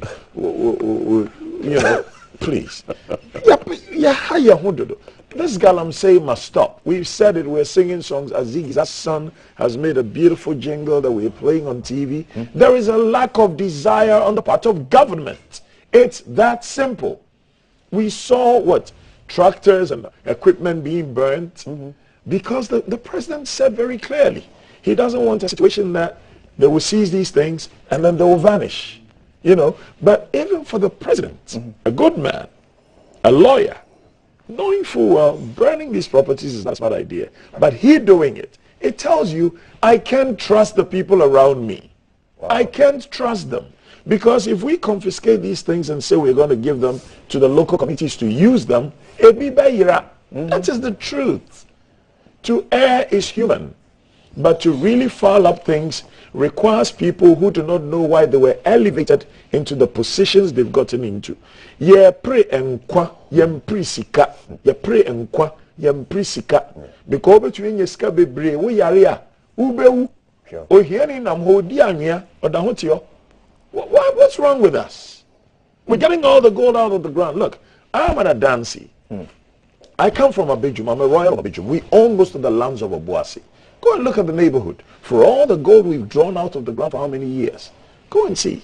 Obuasi should be like Dubai. What did we do with it? So now individuals are destroying the land. And as my dear brother Izankuma always says, resources don't develop a country. Brains do. Let's use our brains, Kakra. But have we also, as a people, do we not have a responsibility to protect our land if government has If the people are fools, that is why we elect people to go into government, so the government will watch the people. That is why the government appoints the police, so the police will say, you've been accused of this. We will prosecute you. You go to court. No, it's not true. We don't have the facts. Go home. Oh, it's true. Convict you. Because where crime pays, crime multiplies.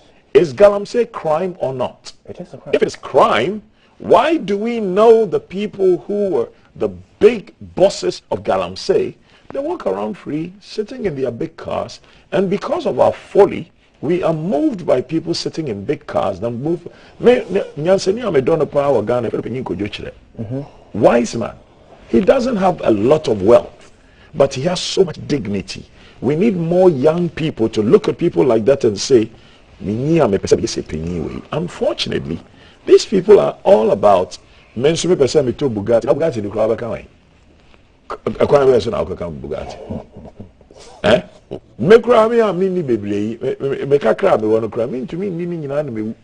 We need to stop this. Galamsey, if the government wants to stop it, it will be stopped. It will be. The people who have the power to do Galamsey have connections in the corridors of power. Maybe we should it's get as the man simple of the as moment that. to take that up as well. The man of the moment, Dampizi. We should get him on that too. Anyway, take a good breath. Let me move over to Oscar. Oscar, Asantehene has added his voice to the treatment of teachers in this country. And he says teachers deserve to be held in high esteem. For him, they form the primary basis of every and any of our development. The call itself, some say way long overdue. Do you agree? Oh, absolutely. And to get the backing from the Otunfo himself is massive. Mm-hmm. I think this is a realization as we go forward. As I said, the issue of quality education and the place education will now place in this nation's development going forward. It cannot be glossed over at all. You know, all the gains from free SHS and all of that will come to naught if we don't place the right emphasis on education and skills development and all of that. So it's a very welcome call from the Otunfo, from the Asantehene. I hope that more voices will come and there'll be more action by government. As you can see, I mean, look, we have the largest youth population in the world, you know, in Africa, and so look, we have to take it seriously. Those young brains need to be really developed and recolonized. Decolonized. Okay. Decolonized.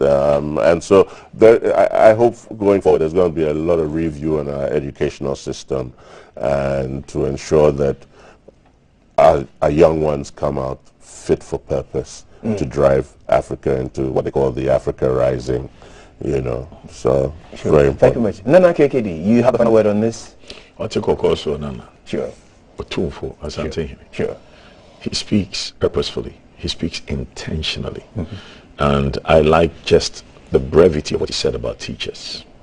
See, we have our children, whether by plan or by mistake.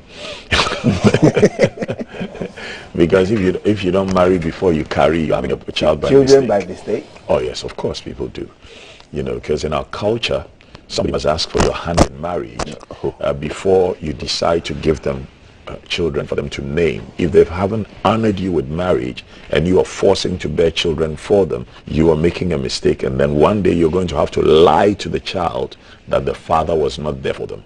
But once we have these children, we don't raise them by ourselves. We raise them with maid servants, we raise them with housemates, and more importantly, we raise them with teachers, people who impart knowledge, sometimes knowledge that we ourselves don't even have. to the children. So teachers have a very important role to play in our lives. I mean, I remember all the teachers that I love, Mr. Gajepo, Miss Labi, Mrs. Achampon when I was at Presec Legon, Yossi Balonescu Bao when I was doing my master's degree. You know, every teacher of mine was good and imparted great knowledge in my life. I remember them. And if we cannot honor and celebrate them, not just in word, but in deed. Because words there, okay, words say about Wesley. She choma le loco. If we really love and respect teachers, let's remunerate them well, and let us ensure that they are well housed. Because you see, 60% of people's salaries go into housing. You know, so I'm very encouraged by what Nanad also said about housing. I hope it's in the budget or it will be in the next one. But Otumfuo's word on teachers makes us all realize, for those who have never celebrated a teacher, pack something this year. Find your top 3 teachers to your life and go and thank them. Thank you very much. And on that note, we draw the curtain on headlines. This has been, or this is hashtag GTV Breakfast. You can follow us on all our social media handles, on WhatsApp, on Twitter, on Instagram.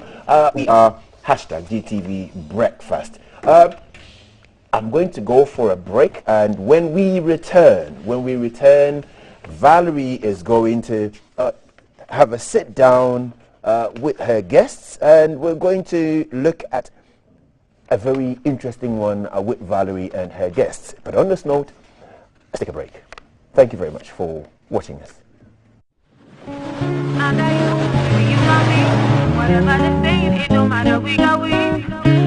Live from GBC Studio 1, this is the Breakfast Show.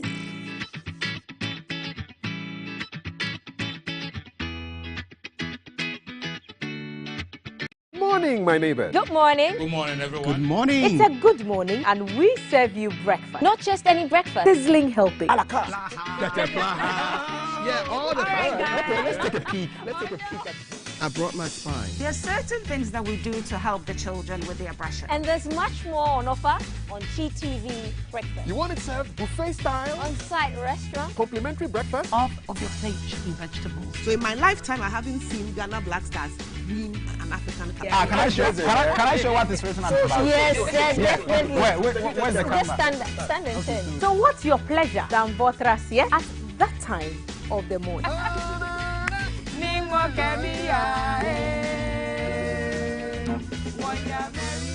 So never skip breakfast. On GTV Breakfast. From Monday to Friday at 6 a.m. We've got you covered with a trusted team.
Good morning. It's a good morning, and we serve you breakfast. Not just any breakfast. Sizzling healthy. And there's much more on offer on GTV Breakfast. So what's your pleasure than Votras, yes? At that time of the morning. You want it served buffet style? Complimentary breakfast? On-site restaurant? Or room service? We've got you covered. From Monday to Friday at 6 a.m. With a trusted team. So never skip breakfast. On GTV Breakfast. Live from GBC Studio 1, this is the Breakfast Show.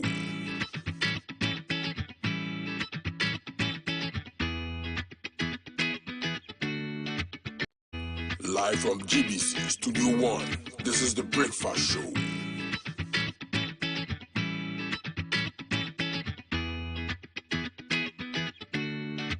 Good morning, my neighbors. Good morning. Good morning, everyone. Good morning. It's a good morning, and we serve you breakfast. Not just any breakfast. Sizzling healthy. Yeah,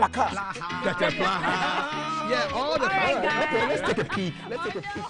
I brought my spine. There are certain things that we do to help the children with their brushing. And there's much more on offer on GTV Breakfast. You want it served buffet style? On-site restaurant. Complimentary breakfast? Off of your plate chicken vegetables. So in my lifetime, I haven't seen Ghana Black Stars being an African country. Can I show what is written on the back? Yes, definitely. Where's the camera? Just stand and turn. So what's your pleasure than Votras, yeah? At that time of the morning.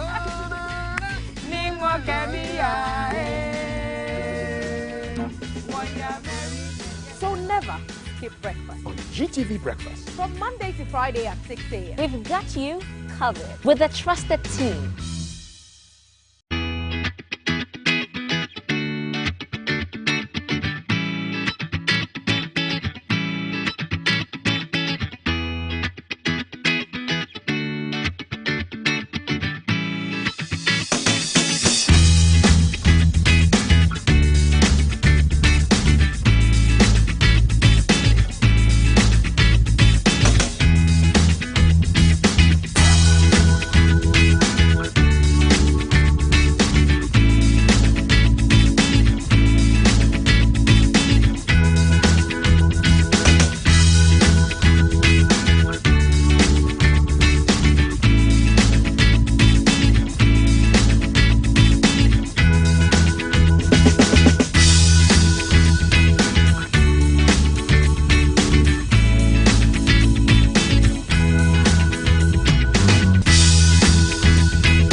Good morning. It's a good morning, and we serve you breakfast. Not just any breakfast. Sizzling healthy. And there's much more on offer on GTV Breakfast. So what's your pleasure than Votras, yeah? At that time of the morning. You want it served buffet style? Complimentary breakfast? On-site restaurant. Or room service. We've got you covered. From Monday to Friday at 6 a.m. With a trusted team. So never skip breakfast. On GTV Breakfast. Live from GBC Studio 1, this is the Breakfast Show.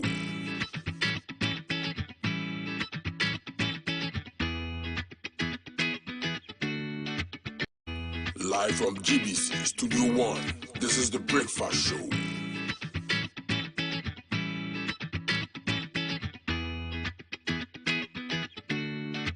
Good morning, my neighbors. Good morning. Good morning, everyone. Good morning. It's a good morning, and we serve you breakfast. Not just any breakfast. Sizzling healthy. Yeah, all the time. Okay, let's take a peek. I brought my spine. There are certain things that we do to help the children with their brushing. And there's much more on offer on GTV Breakfast. You want it served buffet style? On-site restaurant. Complimentary breakfast? Off of your plate chicken vegetables. So in my lifetime, I haven't seen Ghana Black Stars being an African country. Can I show what is written on the back? Yes, definitely. Where's the camera? Just stand and turn. So what's your pleasure than Votras, yeah? At that time of the morning.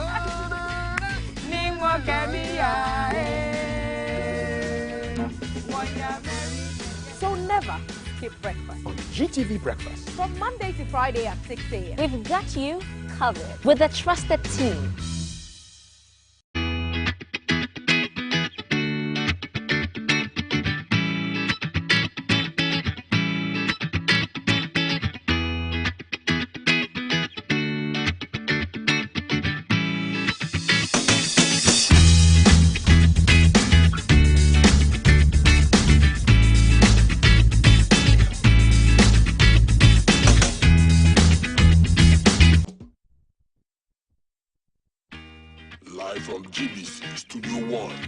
is the Breakfast Show.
Good morning again and welcome to the warmer side of the breakfast table, the yellow couch. My hashtag to follow is GT Breakfast, and so I could do all the time and weekdays on Wednesdays specifically.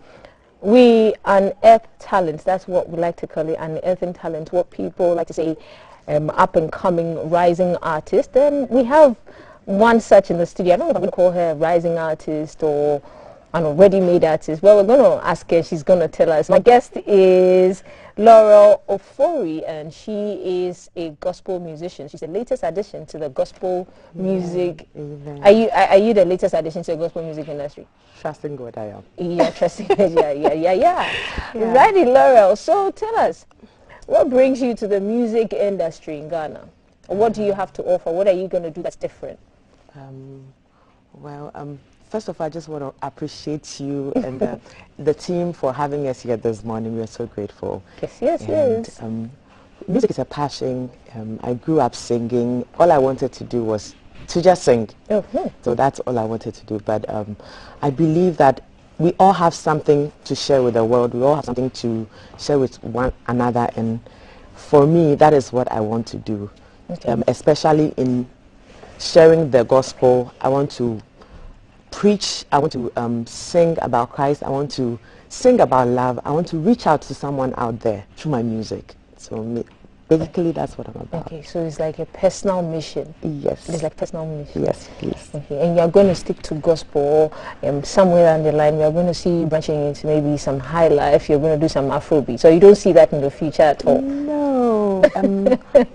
I probably sort of came from the other side a little, and then. What do you mean by the other side? Oh, I mean, I've been into a bit of secular music. Not much though, but yes. Was it high life? Afro pop sort of, but I didn't do that for long. Why are you trying to shelve it? Oh no. Why? Your voice wasn't good for Afro pop. You just didn't like the genre. No. Along the way, I had to take a break, sit back, and then analyze a few things and ask myself: is this what I want to do? Really? Is this what I want to put out there? And then reassess things, and then just take my time and do what I do. So what was the deal breaker for you? What made you decide that you're not going to do Afro pop and you're going to do gospel? What made you? What was the deal breaker? I realized my heart wasn't really into it. That wasn't me. I was trying to sell something that I really didn't feel comfortable with. I wasn't in my skin. That's totally okay. Yes. Okay, and so now you're comfortable with doing gospel music? Very, very, very. How many songs do you have to your credit? Currently, I don't have much out there, but I'm still working behind the scenes. I have a few songs recorded, and yeah. We're going to have you do a live performance with your organist. But before that, what are your general views about our music industry, especially the gospel part? Okay. Well, I believe we've come a very long way, and we are still growing and evolving, but I would like us all to see it as it's a big space for all of us. There's so much we all have to give, and so if we would see it that way and not see each other as a competition and just embrace one another and then help each other out, we would all make it and then make it a better place. Okay, well, what's your favorite song? Not your song by yourself, what's your favorite song? It can cut across from reggae to Afro pop too. What's your favorite song? Currently, I'm just swinging in Mala by Luigi McLean. Mala. Yes. Do what? Oh, I'm not much of a down, but I just love that song. Okay. But that's music, right? Yeah. You don't even need to understand the lyrics. Why? Once you're in tune and in sync with the song, it's fine. Yeah. Everywhere I hear it, I'm just nodding my head and just go. I'm not. I usually put people on the spot and ask you to sing that, but I'm not going to do that to you. I want Thank you to yes, I want you to do your own song. Oh, okay. Yes. Okay. So, how many songs do you have? What's the latest single, or are you working on an EP? What's in the pipeline for you? Okay, so currently this December we released the Christmas medley, which I think is still enjoying some airplay on social media, on YouTube. And then we're hoping to release another one, but probably next week. Probably next week? Yes, please. Okay, so which one are you going to do for us? I can do a bit of the Christmas medley. Okay. Well, today happens to be the last day of Christmas, actually. So yeah, what's it called? What's the title of the song? It's a mixture of English and then Ewe. Yes. English and Ewe. Yes, please. Okay. Okay. So yeah. Let's have you do that. Okay. Okay. Thank you. Just small. Then we'll come back and do more talking and then go for more music. Sure. That's cool. Sure. All right. Okay. So here you go. Yeah. Thank you. Okay. No, we are setting up. So no. Okay. So yeah, it's fine. No. So yeah, back to the when I asked about your views about the music industry. Yeah.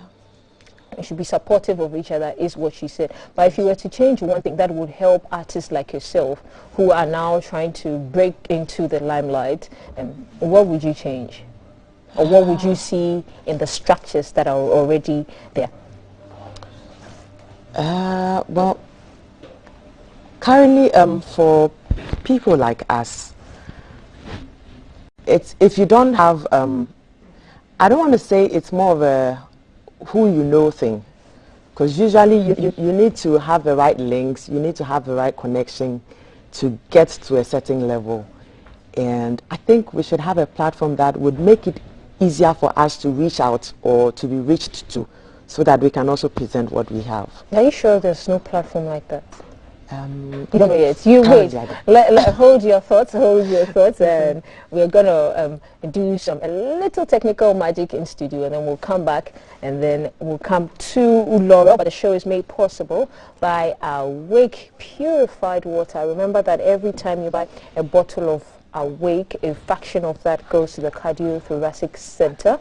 The show is made possible again by Adonko Next Level Energy Drink, Shield Acrylic Paint, Lufat, responsible for the health check segment of the show, and then Cheesy Pizza. We are live on Facebook as the Ghana Broadcasting Corporation, live on YouTube as the Ghana Broadcasting Corporation. The hashtag to follow is GTV Breakfast, and we are going to have our guest today is on the talent series is Laurel Ofori. She is a gospel musician, a rising artist, and she's going to do her own rendition of a Christmas carol, and she says it's in English and in Ewe. She's going to be on your screen shortly. And she says the structure she'd like to see changed in the music industry is for us to be more collaborative and to be each other's shoulders and to be the stepping stones to step on to rise to stardom. We shouldn't just give the platforms to already made artists. And so Laurel is ready, and she will be on your screens in a few. Okay, Laurel, here we go.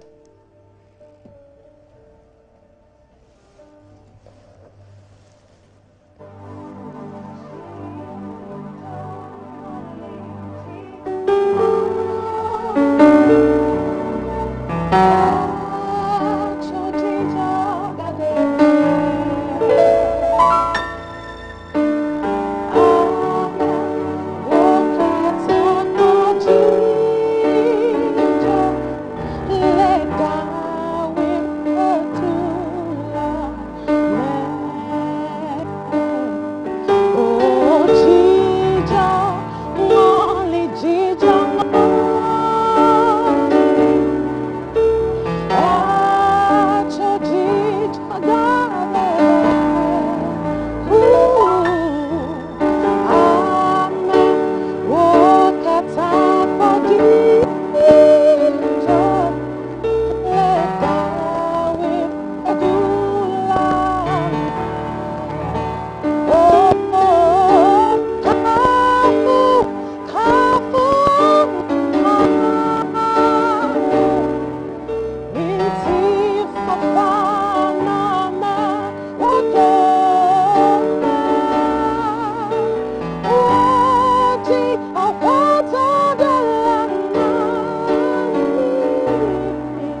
So can we have more?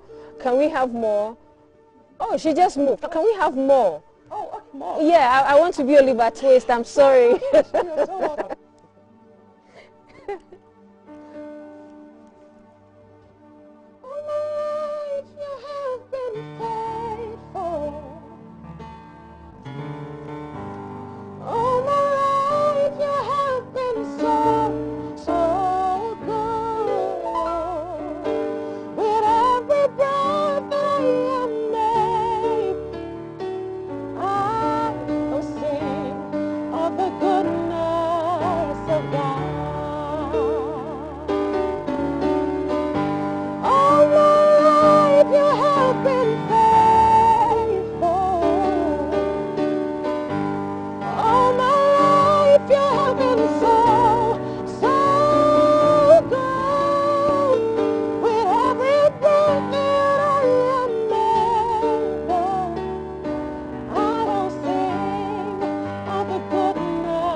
So the essence of my grace is sent in your grace.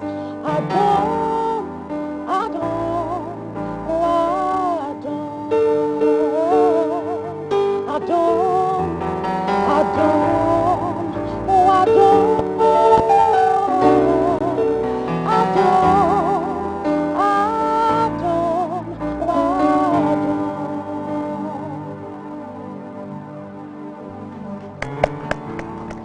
Wow. So for those of us who can't sing to save our lives, I mean, this is serious pressure. That's amazing. You have a beautiful voice, Laurel. Thank you so much. Okay. So while you're trying to put your musical career together and put it on a pedestal, what are you doing when you're not pursuing your musical talents? So I'm a full-time mom. Full-time mom. I also work with Okay. a company in Accra. Okay. We are into importation of building materials and waterproofing solutions. So basically I'm always at work, and then when I come home, family. You're always at work as well. Music as well. So how do you marry these? How do you marry all these together? How do you make it work for you? It's not easy being a woman, one. It's not easy being a mom, two. How do you put all of this together? Well, if you want to do it, you will do it. So it's just the grace of God, and He's been my strength, my rock, and then also thankfully I have a supportive husband who understands all these things. And so when I'm not able to do something or hold up, He helps and supports me. And Thank you, thank you, our husband. Thank you, Mr. Ofori. Thank you, Mr. Ofori. Mr. Asante. His name is Mr. Asante. Yes, please. Thank you, Mr. Asante, for taking amazing care of Laura. Right, where do we find you on social media, and what does the year look like for you? I'm on Facebook and Instagram, YouTube, Twitter as Laura Ofori, and then hopefully we're trusting God to have a moment of gratitude in October, God willing. So we're currently preparing towards that. And then also in December, we'll be having a lab project, which we recently held one on the 25th of December. Okay. Where we actually went to the streets to reach out with the people on the street, giving food, drinks, and whatever we could have. That's also a way of giving back to the society, aside the music. So, Fridays. Yes. Okay. Anything else you like? Your fans and your new fans, which I'm sure you have new fans. Anything else you want them to know before we wrap up? Yes, please. I just want to appreciate all of them and everyone who's been supportive and who's been there for me one way or the other, and then also for believing in me and my ministry. I just want to say thank you, and also I want to encourage all of us to continue to remain in Christ and see Him as our focus in everything we do. And then also to my fellow brothers and sisters in the ministry, I would encourage us all to be a carrier of the presence of God, because with the presence of God, you can move mountains, you can break through, you can do so many things. So let's embody that. Thank you for sharing those words and sharing your amazing voice with us. Wish you success on your musical journey. Hopefully you'll be bagging now to be here cheering you from our corner. Thank you, Laurel. Thank you so much for having me. Yeah, thank you. It's a pleasure. So we've been spending time with Laurel Ofori. She's the latest addition to the gospel music industry. You can find her as Laurel Ofori on Facebook, Instagram, YouTube, Twitter. She's everywhere. So go on her page, share her stuff, like, share. This is GTV Breakfast. We'll be right back.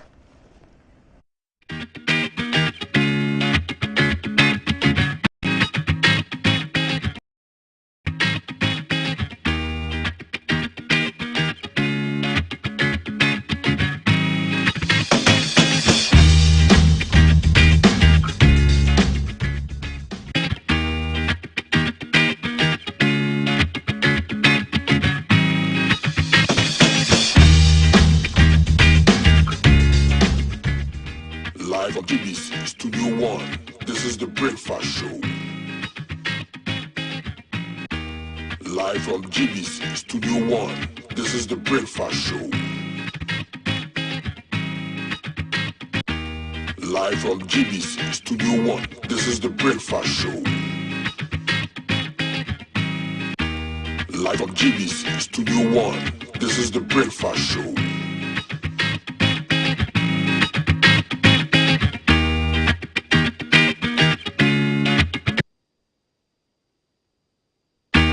Live from GBC Studio 1, this is the Breakfast Show.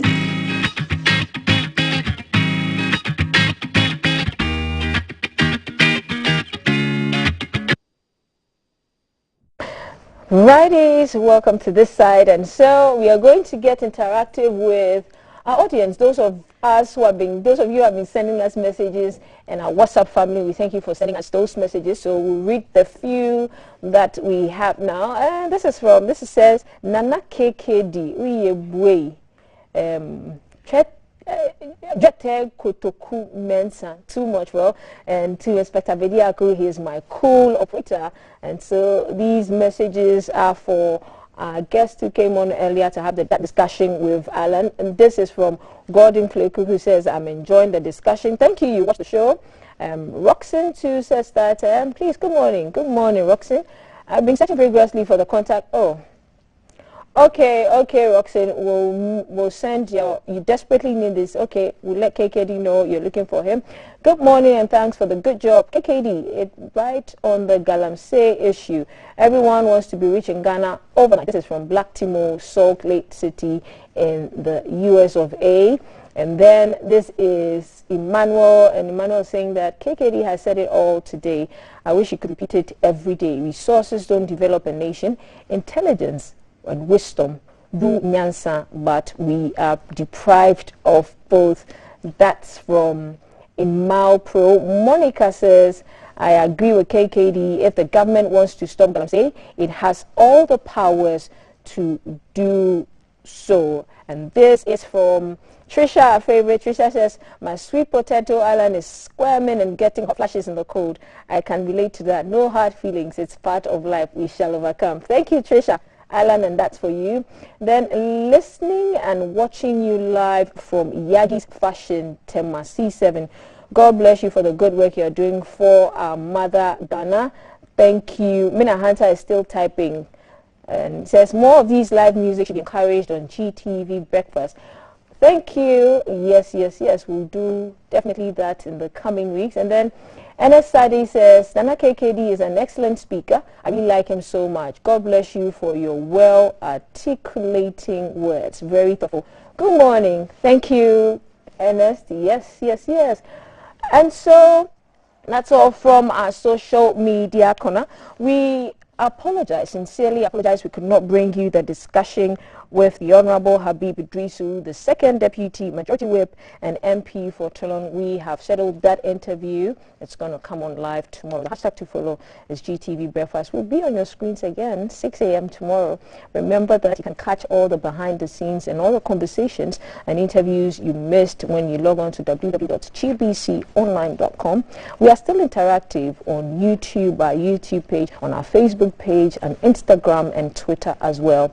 The hashtag to follow is GTV Breakfast. We'll see you again tomorrow a.m. sharp.